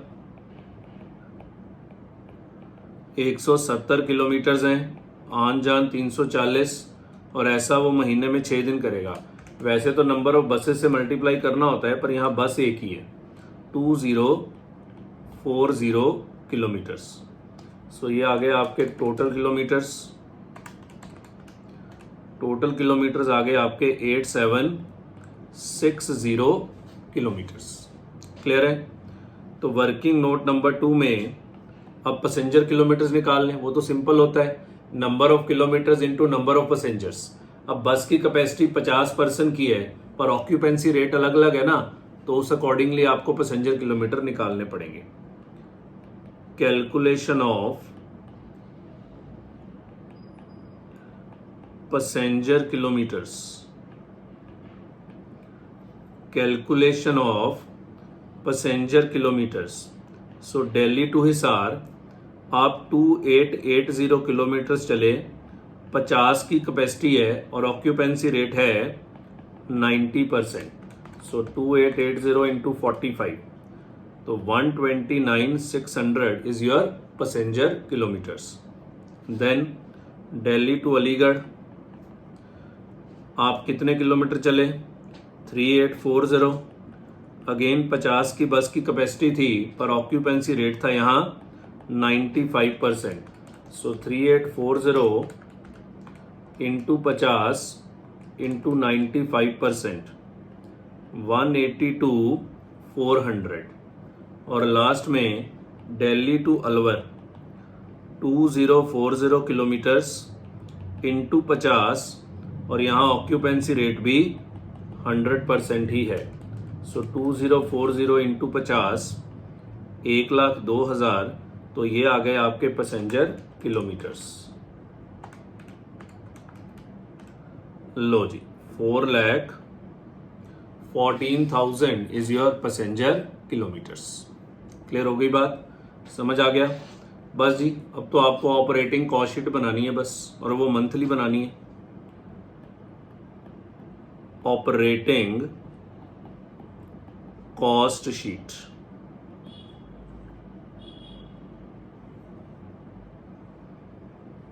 सो सारे के सारे खर्चे जो लिए जाएंगे वो पर मंथ बेसिस पे ही लिए जाएंगे। क्यों? क्योंकि जो किलोमीटर आपने निकाले हैं वो भी आपने मंथली ही निकाले हैं। सो खर्चे भी सारे के सारे आपके पर मंथ ही लिए जाएंगे। चलिए जी, तो सबसे पहले स्टैंडिंग चार्जेस या फिक्स्ड चार्जेस, जो मर्जी लिख सकते हो, फिक्स चार्जेस लिख सकते हो, स्टैंडिंग चार्जेस लिख सकते हो, बाद में रनिंग चार्जेस लिखेंगे। पढ़िए जी। तो कॉस्ट ऑफ द बस, तो इसके ऊपर डेप्रिसिएशन आएगी। डेप्रिसिएशन है 30% पर एनम, है ना। तो सबसे पहले डेप्रिसिएशन, कॉस्ट ऑफ द बस कितनी है? 15 लाख, इसका 30%, पर ये तो साल की डेप्रिसिएशन हो गई, into 1/12। 15 lakh into 30% into 1/12, 37,500। Salary of driver, ये भी फिक्स ही होता है। सैलरी ऑफ ड्राइवर, एक ही बस है तो एक ही ड्राइवर होगा, और सीधा 30,000 पर मंथ ही दिया हुआ है। Next, salary of conductor, salary of conductor 26,000 per month. Salary of part time accountant, salary of part time accountant 7,000, सब कुछ पर मंथ ही दिया हुआ है, ये सब फिक्स है। इंश्योरेंस भी फिक्स होगा, but insurance premium per annum दिया हुआ है 6,000 का, तो इंटू 1/12, 500 रुपये का आपका इंश्योरेंस प्रीमियम भी आ जाएगा। नेक्स्ट, डीजल कंजम्पशन बचे, रनिंग चार्ज है, वेरिएबल चार्ज है। रोड टैक्स तो फिक्स ही है, बड़ी अजीब सी फिगर है 21,912, पर ये भी पर एनम है, सो डिवाइड बाय 12 करना पड़ेगा, 1826। आगे, ल्यूब्रिकेंट ऑयल 30 रुपये पर 100 किलोमीटर, तो ये भी रनिंग चार्ज है ना, ये भी फिक्स चार्ज नहीं है। परमिट फी, परमिट फी 500 पर मंथ ही दिया हुआ है। रिपेयर एंड मेंटेनेंस, तो इसको हम फिक्स में ले रहे हैं, अगर कुछ नहीं लिखा तो 5,000 पर मंथ। आगे, डेप्रिसिएशन हो गया, सीटिंग कैपेसिटी हो गया। बस जी, अब दो ही रह गए, डीजल और लुब्रिकेंट ऑयल और पैसेंजर टैक्स वगैरह। तो यहां पे इसका टोटल लगा दें, total fixed charges, total fixed charges 37,500 plus 30,000 plus 26,000 plus 7,000 plus 500 plus 1826 plus 5,500, तो 108,326, 108,326। सो डिवाइड करेंगे इसको किसके साथ? पैसेंजर किलोमीटर्स के साथ। सो कितने हैं जी? 4,14,000। तो फिक्स्ड चार्जेस पर पैसेंजर किलोमीटर, फिक्स्ड चार्जेस पर पैसेंजर किलोमीटर 0.2616 आ रहा है। तो हम 4 डिजिट में ले लेते हैं, 2 डिजिट में ले लेते हैं ना, 4 में क्या करना है, 0.26। क्लियर है बात, समझ आ गया? अब इसमें वेरिएबल चार्जेस या रनिंग चार्जेस, और वो क्या लेने होते हैं? सीधा पर पैसेंजर किलोमीटर। रनिंग चार्जेस पर पैसेंजर किलोमीटर, रनिंग चार्जेस पर पैसेंजर किलोमीटर। तो इसमें सबसे पहले क्या है, डीजल। सो पहले टोटल निकाल लेते हैं। डीजल का खर्चा कितना है, 90 रुपये लीटर का रेट है और 1 लीटर में 5 किलोमीटर चल जाएगा। हमें टोटल कितने किलोमीटर चलाना है, 8760 किलोमीटर्स। हमें 8760 किलोमीटर चलाना है और 1 लीटर में 5 किलोमीटर वो चलता है। तो कितने लीटर डीजल लगेगा, इतने लीटर डीजल लग जाएगा।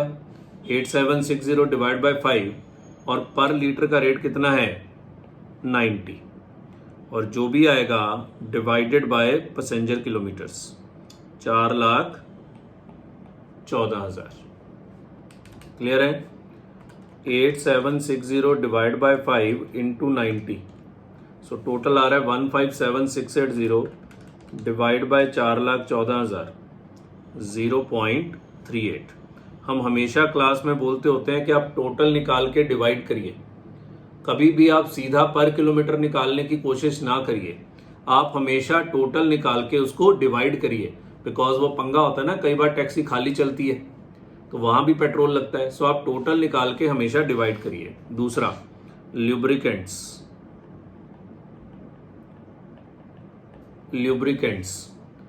30 रुपए पर 100 किलोमीटर, तो 8760 इंटू 30/100। हर 100 किलोमीटर पे 30 रुपए लगते हैं, तो 8760 पे कितने लगेंगे, है ना। तो 8760 इंटू 0.3, 2628, और इसको भी डिवाइड कर दीजिए 4,14,000। जीरो, ये तो 3 डिजिट लेने पड़ेंगे, 0.006। सो ये आ गया आपका टोटल। अभी इसमें 2 चीज़ें और जोड़नी है, एक है आपका क्या, पैसेंजर टैक्स, और एक प्रॉफिट।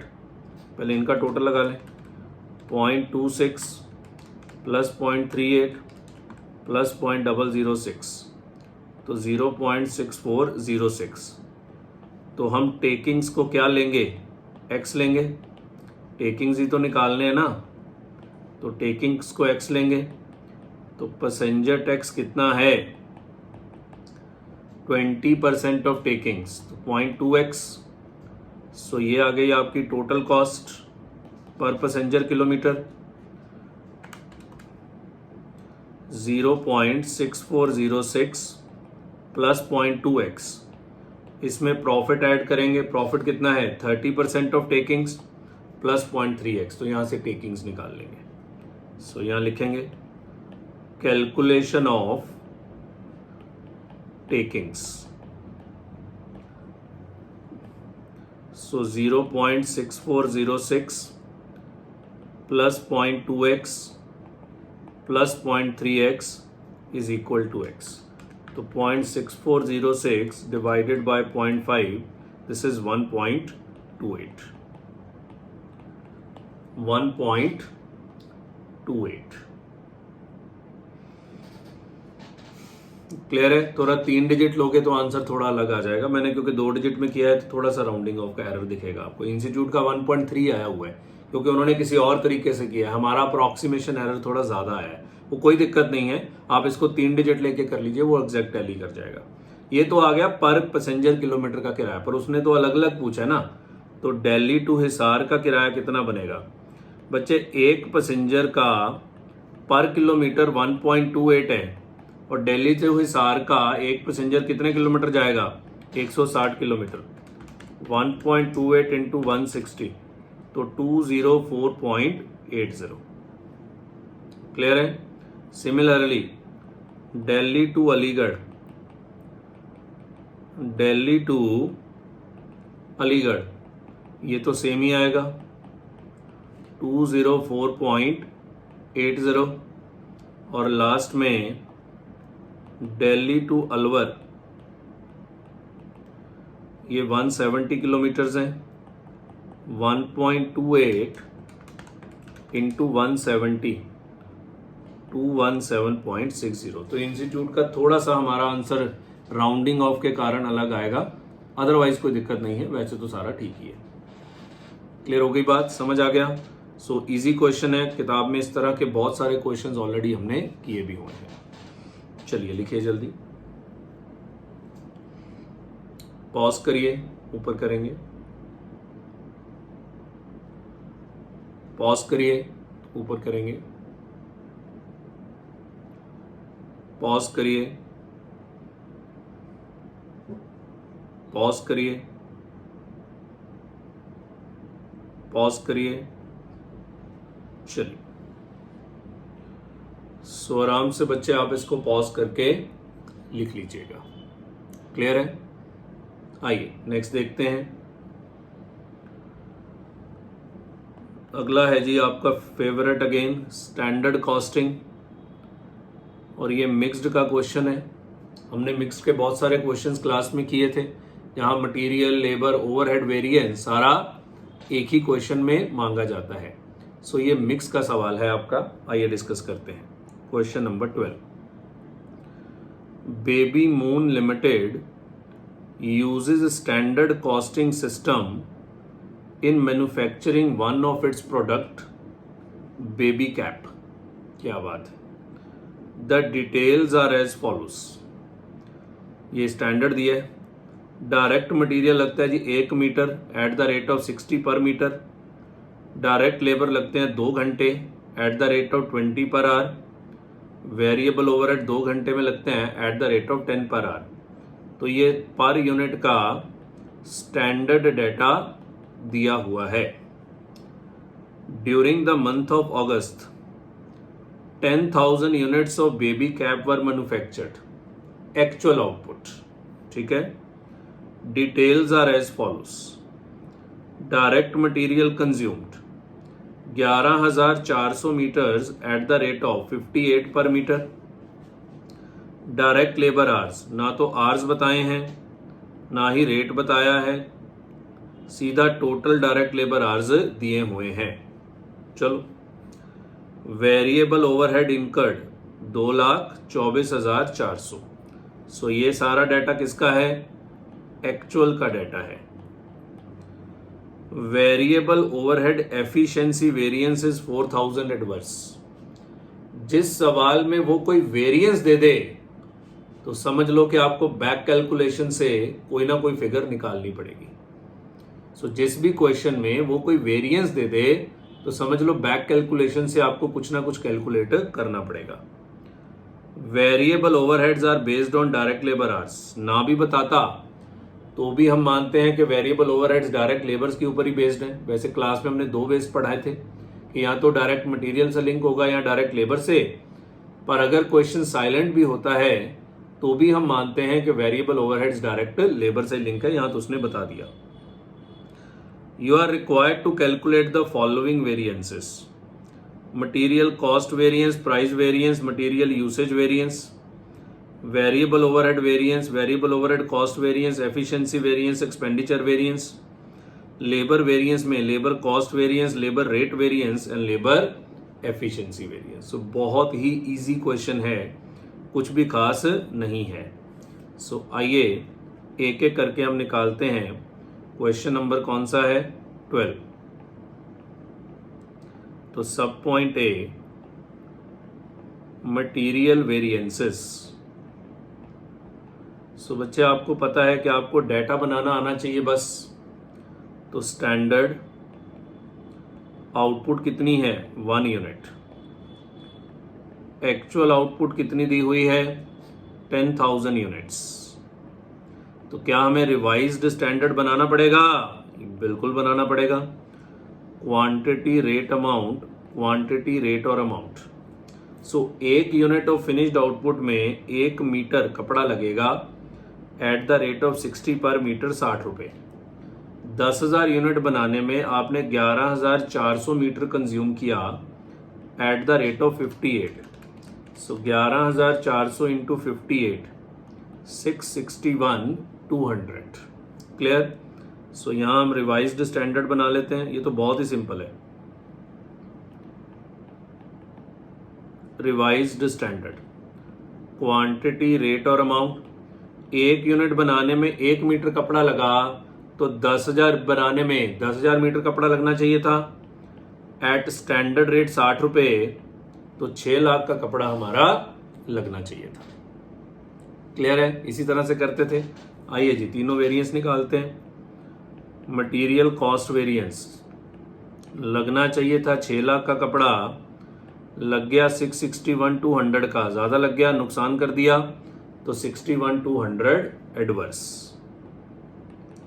मटेरियल प्राइस वेरिएंस, लगना चाहिए था 60 रुपये, आपने लगाए 58, फायदा 11,400 के रेट पे। 11,400 इंटू 2 तो 22,800 फेवरेबल। क्लियर है? और थर्ड मटेरियल यूसेज वेरिएंस, लगना चाहिए था 10,000 मीटर, आपने लगा दिया 11,400 मीटर, ज़्यादा लगा दिया 60 रुपये के रेट पे। सो ये आ गया आपका 84,000 एडवर्स। सो आप चेक भी कर सकते हैं, material cost variance is equal to material price variance plus material usage variance. Cost variance is equal to material price variance plus material usage variance. Simple. दूसरे कौन से मांगे हैं? Variable overhead variance. यहां थोड़ा सा बैक कैलकुलेशन भी करना पड़ेगा। वेरिएबल, ये न्यू क्वेश्चन है, जहां तक मुझे ध्यान है अपनी बुक में ये क्वेश्चन है नहीं। चेक करें जरा एक बार, अपनी बुक पे जाके ना एक बार चेक करते हैं। और ये तो घूमने लग गया। एक मिनट जरा अपनी बुक पे जाके चेक करना चाहता हूं कि ये क्वेश्चन हमारी बुक में, मेरे हिसाब से तो ये न्यू क्वेश्चन है, क्योंकि ये अगर ये न्यू क्वेश्चन है फिर तो ये वैसे ही इंपॉर्टेंट हो जाते हैं।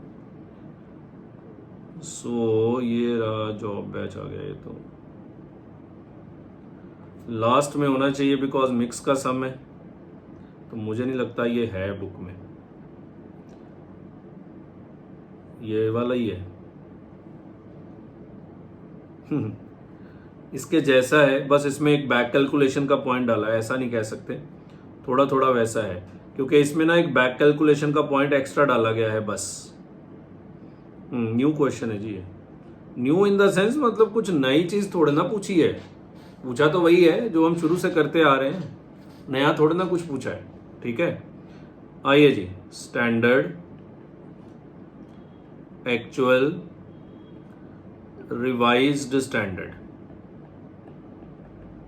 स्टैंडर्ड, एक्चुअल और revised standard. So quantity rate amount, quantity rate amount, quantity rate amount. Standard output कितनी है?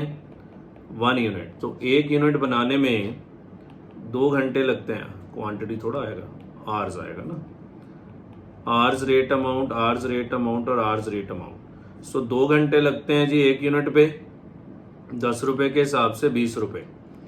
अब एक्चुअल आर्स कितने लगे ये दिया नहीं हुआ, एक्चुअल आउटपुट हमें पता है 10,000, तो 10,000 के हिसाब से आपके 20,000 घंटे लगने चाहिए थे, बिकॉज 1 पे 2 लग रहे हैं, 10 के हिसाब से 2 लाख। एक्चुअली में सिर्फ वेरिएबल ओवरहेड्स दिए हुए हैं 2,24,400। क्लियर है? और नीचे क्वेश्चन ने वेरिएबल ओवरहेड एफिशिएंसी वेरिएंस दिया हुआ है एडवर्स। सो बच्चे एक तो आपका सीधा ही निकल आया, वेरिएबल ओवरहेड कॉस्ट वेरिएंस, वो तो आंसर आ चुका है, लगने चाहिए थे 2 लाख, लगे हैं 2,24,400, तो 24,400 क्या एडवर्स, 24,400 एडवर्स। क्लियर है? अब एफिशिएंसी क्वेश्चन के हालात देखो आप, ओहो ये क्या खुल गया, क्वेश्चन के हालात देखो, एफिशिएंसी वेरिएंस दिया हुआ है और नीचे एफिशिएंसी वेरिएंस मांग भी रहा है, ये एफिशिएंसी वेरिएंस मांग भी रहा है, ये देखो। सो ये नंबर तो फ्री के हैं। अब देखो एक्सपेंडिचर वेरिएंस तो 2 सेकंड में आ जाएगा ना, because variable overhead cost variance is equal two variable overhead expenditure variance plus variable overhead efficiency variance. ये निकाल लिया, ये दिया हुआ है, ये बैलेंसिंग फिगर ही आ जाएगा। पर मैं ऐसे नहीं करूंगा, बिकॉज मुझे लेबर का आंसर निकालने के लिए एक्चुअल आवर्स की जरूरत है, इसलिए मैं एफिशिएंसी को यूज करके एक्चुअल आवर्स निकालने की कोशिश करूंगा। इधर देखिए, वेरिएबल ओवरहेड एफिशिएंसी वेरिएंस, क्या फॉर्मूला होता है?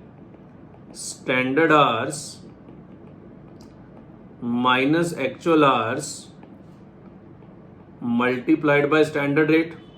अब वो 4000 एडवर्स है, सो माइनस 4000।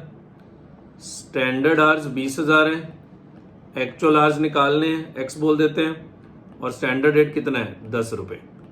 तो यहां से निकाल लें, ये 2 लाख माइनस 10x, तो बताओ x किसके बराबर हो गया? 24,000। तो एक्चुअल आवर्स आपके निकल के आए कितने? 24,000। एक सेकेंड, कुछ गलती करी। स्टैंडर्ड आवर्स 20,000 है, स्टैंडर्ड रेट 10 रुपये है, सो ये 2 लाख हो गया माइनस 10x, सॉरी 2,04,000 आएगा नहीं, 2,04,000 डिवाइडेड बाय 10, 20,400। ये मैंने इसलिए एक्चुअल आवर्स निकाले बिकॉज मुझे अगला आंसर करना है, अदरवाइज मेरा एक्सपेंडिचर का आंसर तो ऐसे भी निकल आता। तो ये आ गया 20,400, यहां से रेट निकाल सकते हैं, 2,24,400 डिवाइडेड बाय 20,400, 11 रुपए। मैं फिर बोल रहा हूं, वेरिएबल में इसकी जरूरत नहीं थी, लेबर में एक्चुअल आवर्स की जरूरत थी, इसलिए मैंने ऐसे किया है।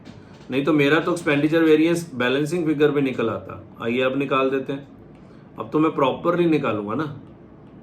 स्टैंडर्ड रेट 10 रुपए, एक्चुअल रेट 11 रुपए, बिकॉज अब तो मैं सब निकाल चुका, इंटू 20,400। सो ये आ गया आपका 20,400 एडवर्स। मैं फिर कह रहा हूं, एक्सपेंडिचर वेरिएंस बैलेंसिंग फिगर भी निकल सकता था, पर उससे एक्चुअल आवर्स नहीं पता लगते, और जब तक एक्चुअल आवर्स पता नहीं लगेंगे आप लेबर वेरिएंस नहीं निकाल पाएंगे। क्लियर है? सी, लेबर वेरिएंस। अब तो बहुत इजी हो गया बिकॉज सारी कैलकुलेशन हम कर चुके हैं। लेबर वेरिएंस, स्टैंडर्ड, एक्चुअल और revised standard. So hours rate amount, hours rate amount, hours rate amount, actual output 10,000 units की है, स्टैंडर्ड 1 यूनिट का दिया हुआ है। तो 1 यूनिट बनाने में लेबर लगती है 2 घंटे, 20 रुपए के रेट पे 40 रुपए। 10,000 बनाने में एक्चुअल आवर्स कितने लगे? 20,400। अब लेबर कॉस्ट दी हुई है 448,800। अब डिवाइड करके एक्चुअल रेट आ जाएगा। पता लगा कि जब तक ये 20,400 ना निकालते लेबर का आंसर नहीं निकल सकता था। रिवाइज्ड स्टैंडर्ड, 10,000 यूनिट बनाने में 20,000 घंटे लगने चाहिए थे, 20 रुपए के हिसाब से 4 लाख। सो न्यू क्वेश्चन है पर कोई मुश्किल नहीं है, ठीक है ना, इजी क्वेश्चन है। आइए जी, लेबर कॉस्ट वेरिएंस। सो लगना चाहिए था 4 लाख, लगा है 48,800। तो 48,800 का क्या आ गया? एडवर्स। क्लियर है? लेबर रेट वेरिएंस, लगने चाहिए थे 20 रुपए पर आवर, लगा दिए 22 रुपए 20,400 पे। तो 20,400 इंटू 2, 40,800 एडवर्स। ज्यादा लगा दिए ना।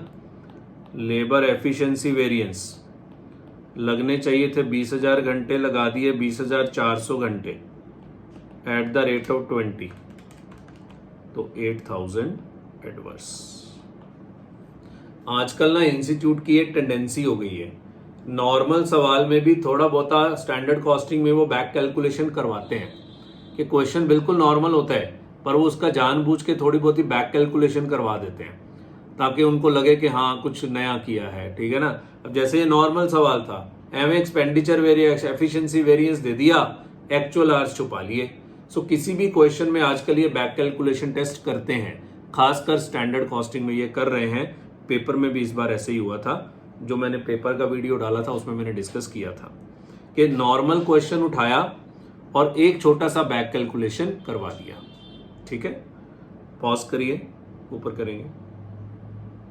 इसको लिख लीजिएगा ज़रूर, बिकॉज इंस्टीट्यूट का आंसर आपको समझ नहीं आएगा। ये चैप्टर कराने का हमारा तरीका थोड़ा अलग होता है। आंसर्स मैच हो जाएंगे पर उनके तरीके अलग हैं। पॉज करिए, पॉज करिए, चलिए। सो आराम से बच्चे इसको पॉज करके आप लिख लीजिएगा। क्लियर है? आइए नेक्स्ट देखते हैं। नेक्स्ट है बच्चे मार्जिनल कॉस्टिंग, और ये ना बुक का ही क्वेश्चन है, ये मैं नहीं कराऊंगा, तो आप बुक से कर लीजिए। बिल्कुल सिमिलर क्वेश्चन किताब में है, मैं आपको दिखा देता हूँ। हमें बार बार टाइम वेस्ट करने का कोई ज़रूरत नहीं है, क्योंकि हमने क्लास में ये क्वेश्चन ऑलरेडी डिस्कस किया हुआ है। सो ये रहा मार्जिनल कॉस्टिंग। सो मैं आपको दिखा दूं, मैं बता रहा हूं कि बुक में कौन सा क्वेश्चन है। ये स्टडी मटेरियल का क्वेश्चन है, सबकी बुक में होता है, सिर्फ मेरी बुक में नहीं है, सबकी बुक में होता है।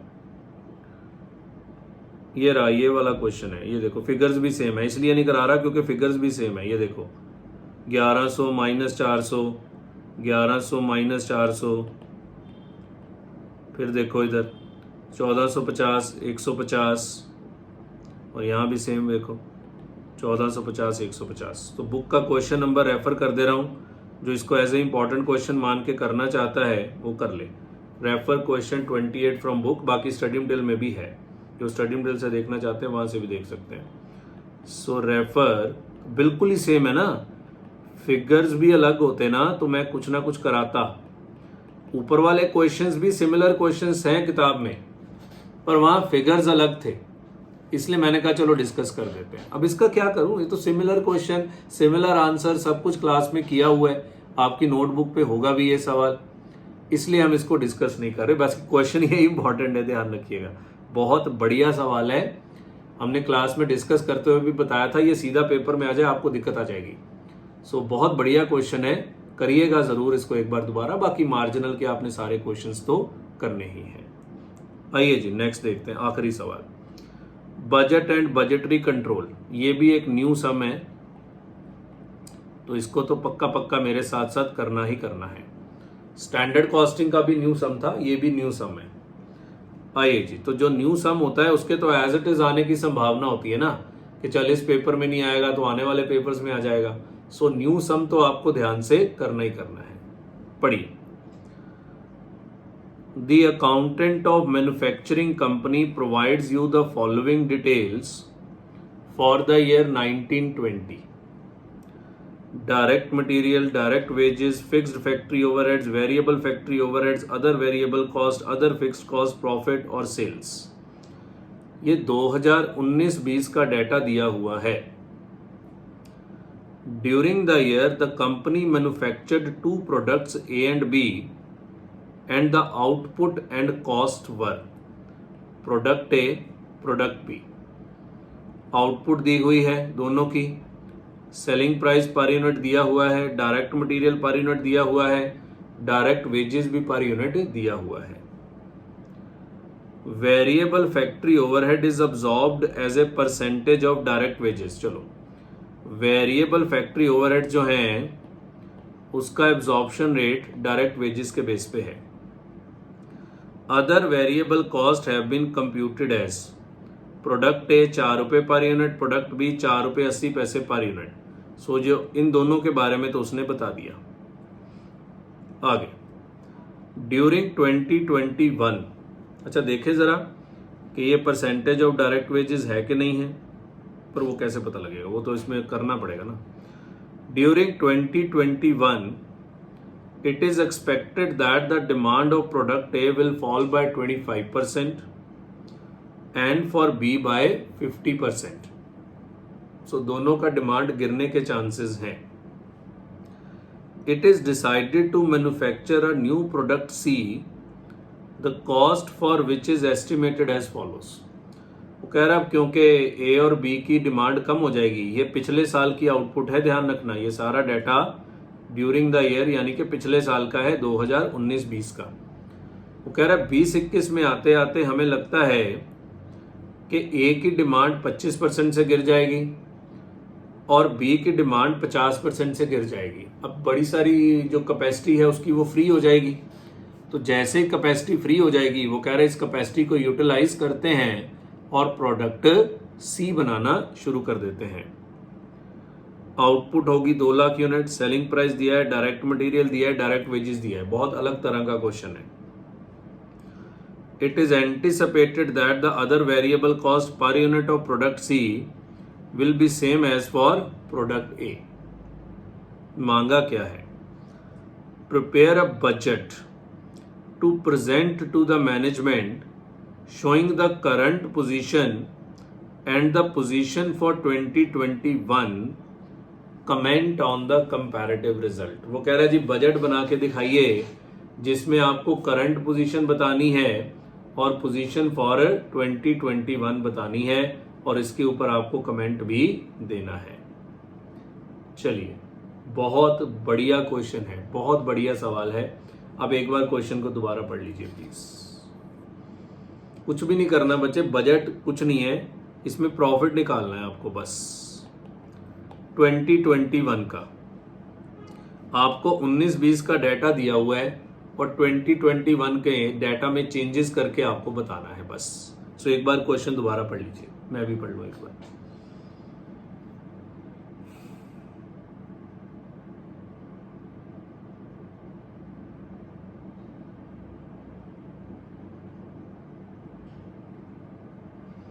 सो एक्चुअली में ये बजट का क्वेश्चन है नहीं, लिख तो दिया है उसने कि 2021 का बजट बनाइए, पर एक्चुअली में ये मार्जिनल कॉस्टिंग टाइप सम है कि आज हम 2 प्रोडक्ट बना रहे हैं, प्रोडक्ट ए प्रोडक्ट बी, तो प्रोडक्ट सी लेके आ रहे हैं, तो आपको सिर्फ यही बताना है कि आपका प्रॉफिट बढ़ा या प्रॉफिट घटा, बस इतना सा काम है।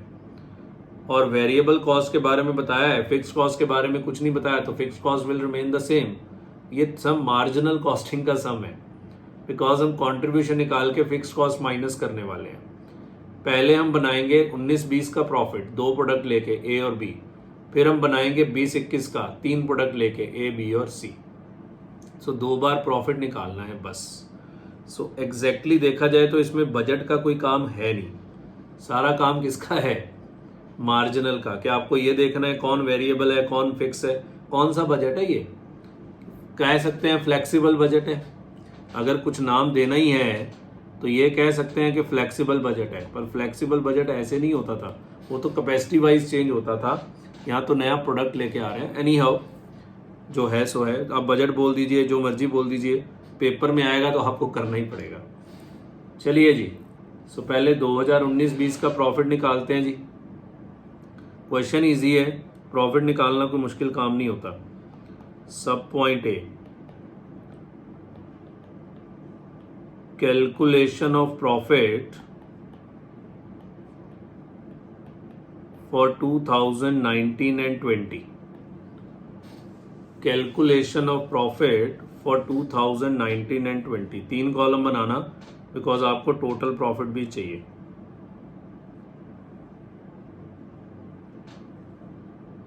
सो प्रोडक्ट ए प्रोडक्ट बी और टोटल।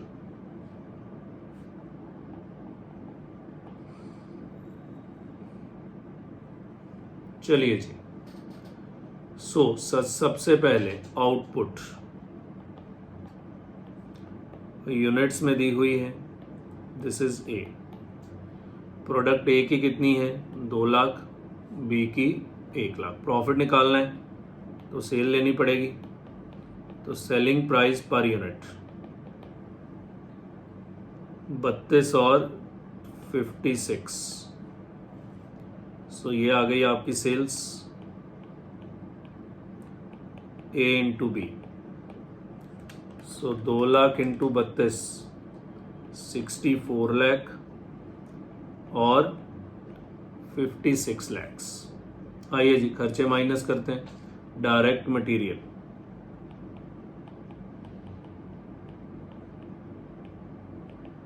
सो पर यूनिट है 8 रुपये। सो 2 लाख इंटू 8, कुछ भी नहीं बच्चे, प्रॉफिट निकालना है बस। 16 लाख, टोटल बाद में भर देंगे। और 12 रुपये,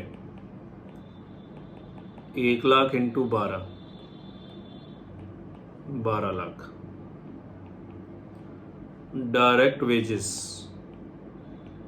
ये भी पर यूनिट है 4 रुपये, सो 2 लाख इंटू 4 8 लाख, और 1 lakh into 8 lakh. So direct wages 8 lakh और 8 lakh.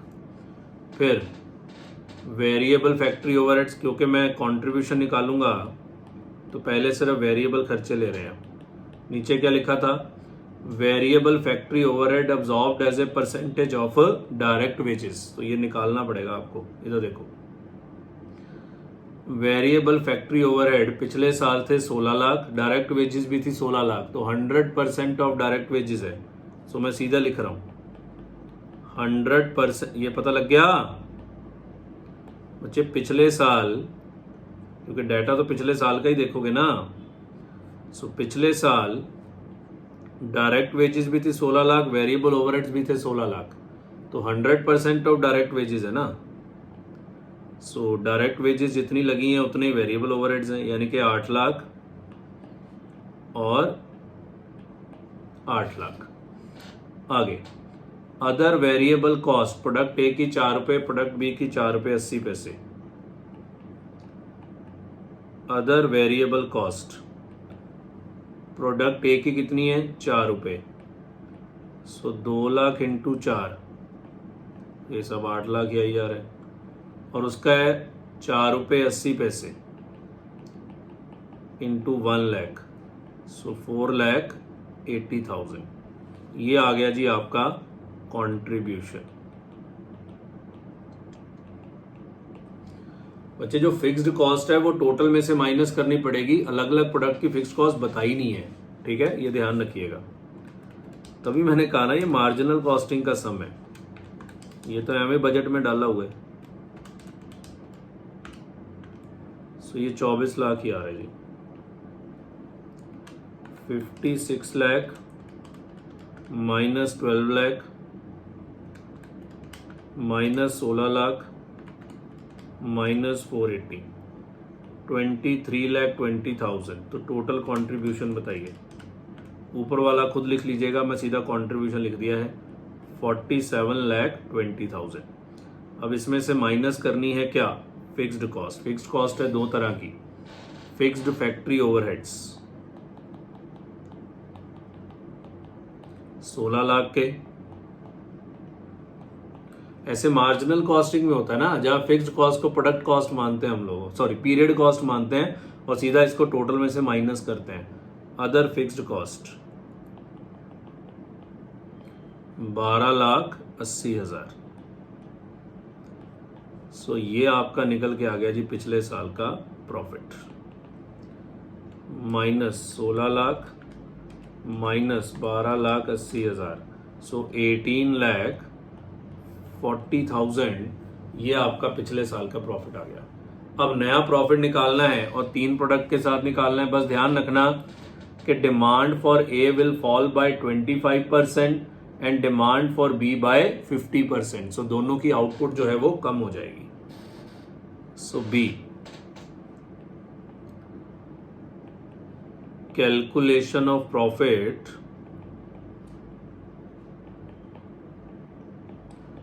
For 2021, calculation of profit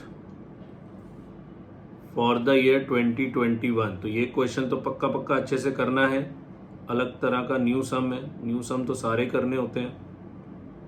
new का मतलब ये नहीं होता मुश्किल है, न्यू मतलब एक नया सवाल आया है, बस मुश्किल थोड़ा आया है तो इजी है। क्या करना है, प्रॉफिट ही निकालना है। हाँ, लगेगा कि इसमें बजट जैसा कुछ नहीं है, तो ये मार्जिनल कॉस्टिंग टाइप सम है। बताओ अब आउटपुट कितनी होगी।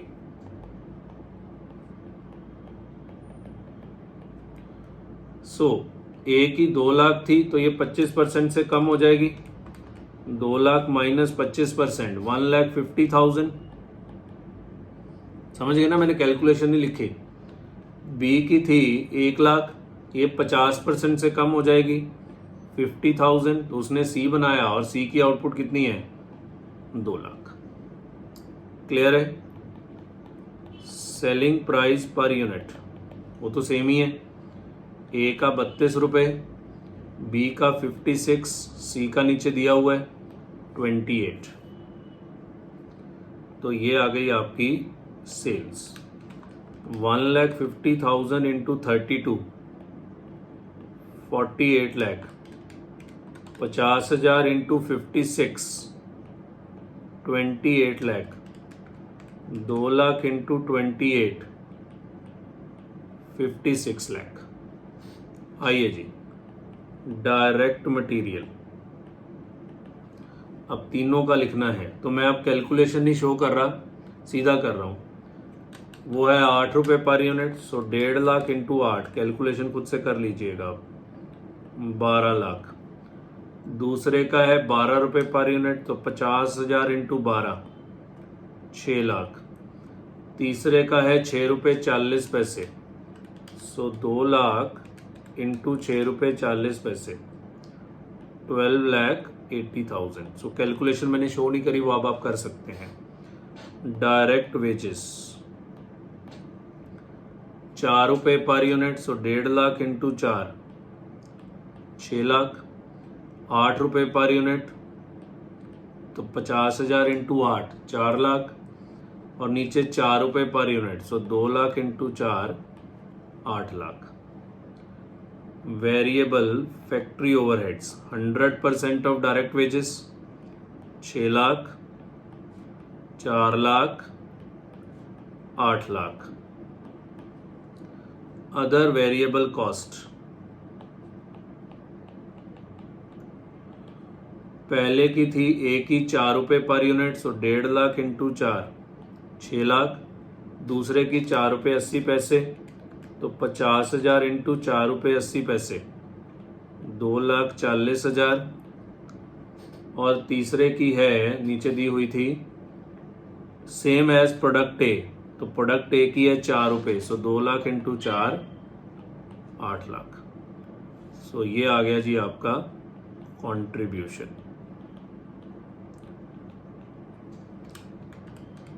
48 lakh minus 30 lakh 18 lakh. 28 lakh minus 6 lakh minus 32 lakh 10 lakh.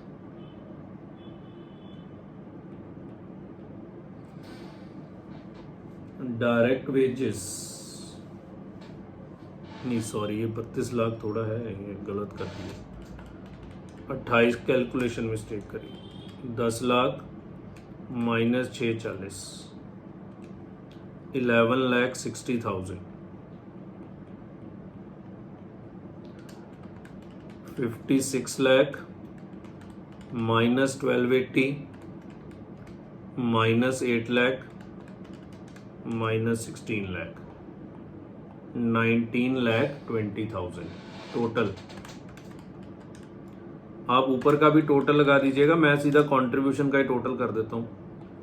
48,80,000। Fixed cost में तो कोई बदलाव आया नहीं, तो फिक्स्ड फैक्ट्री ओवरहेड्स वो तो 16 लाख ही थे शायद, नहीं, variable factory overheads, fixed factory overhead 16 lakh. और अदर फिक्स्ड कॉस्ट 12,80,000। सो ये आ गया जी आपका profit.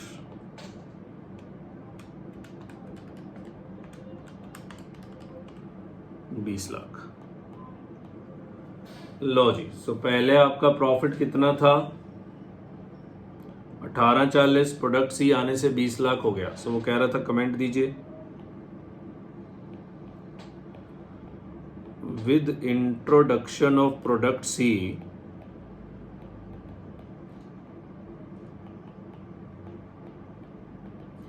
in 2021 profit is expected to be increased, expected ही है ना? yes,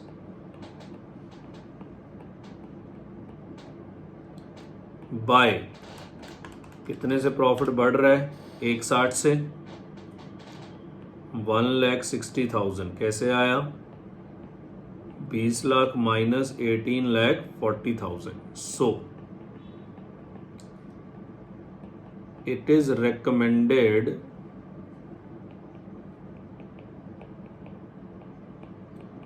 to introduce product C. So बिल्कुल रेकमेंडेड है जी कि प्रोडक्ट सी को इंट्रोड्यूस किया जाना चाहिए. क्लियर है बात? समझ आ गया? चलिए. सो ये बढ़िया क्वेश्चन है, इसको ज़रूर नोट करिएगा. बढ़िया वाला न्यू क्वेश्चन है, तो न्यू क्वेश्चन को तवज्जो हम थोड़ी ज़्यादा देते हैं. बाकी जो पुराने घिसे पिटे सवाल हैं उनमें तो कुछ है, तो इसमें भी कुछ नहीं, प्रॉफिट ही निकालना है. बस नाम बजट का दे दिया जी, बजट का सवाल है, बजट का क्वेश्चन थोड़ा नहीं है. पॉज करिए, ऊपर करेंगे. पॉज करिए, पॉज करिए. चलिए. सो आराम से बच्चे इसको पॉज करके लिखिएगा. एक सेकंड, मुझे लगता है हमने ये क्वेश्चन मार्जिनल में कराया हुआ है. रुक जाओ ज़रा, मुझे चेक करने दो. मैं बार बार इसको न्यू क्वेश्चन कह रहा हूँ. मुझे जहाँ तक अनुमान है कि मार्जिनल कॉस्टिंग में मैंने ये क्वेश्चन कराया हुआ है.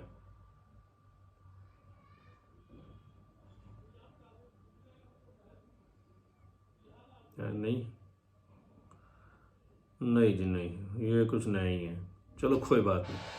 चलिए जी, तो अपना आरटीपी हो गया. लास्ट में बच्चे थ्योरेटिकल क्वेश्चन है, तो वो एक बार खुद से रीड कर लीजिएगा, क्योंकि सीधे सीधे आ जाते हैं पेपर में. बाकी बुक तो मिलेगी, ठीक है ना? So that's it. हमारी आरटीपी की सारी बातें यहाँ पे खत्म हो गई. पर्पस सिर्फ इतना था कि अगर आपको रिवीजन करनी है, मेरे साथ साथ करनी है, तो आप मेरे साथ साथ आरटीपी कर लीजिए. खुद करते हैं, कोई प्रॉब्लम आती है आरटीपी करने में, तो ये वीडियो देख के आप अपनी प्रॉब्लम को भी रिजॉल्व कर सकते हैं. ठीक है. चलिए, बहुत बहुत धन्यवाद. जल्द मिलेंगे किसी अगले वीडियो में. बाय.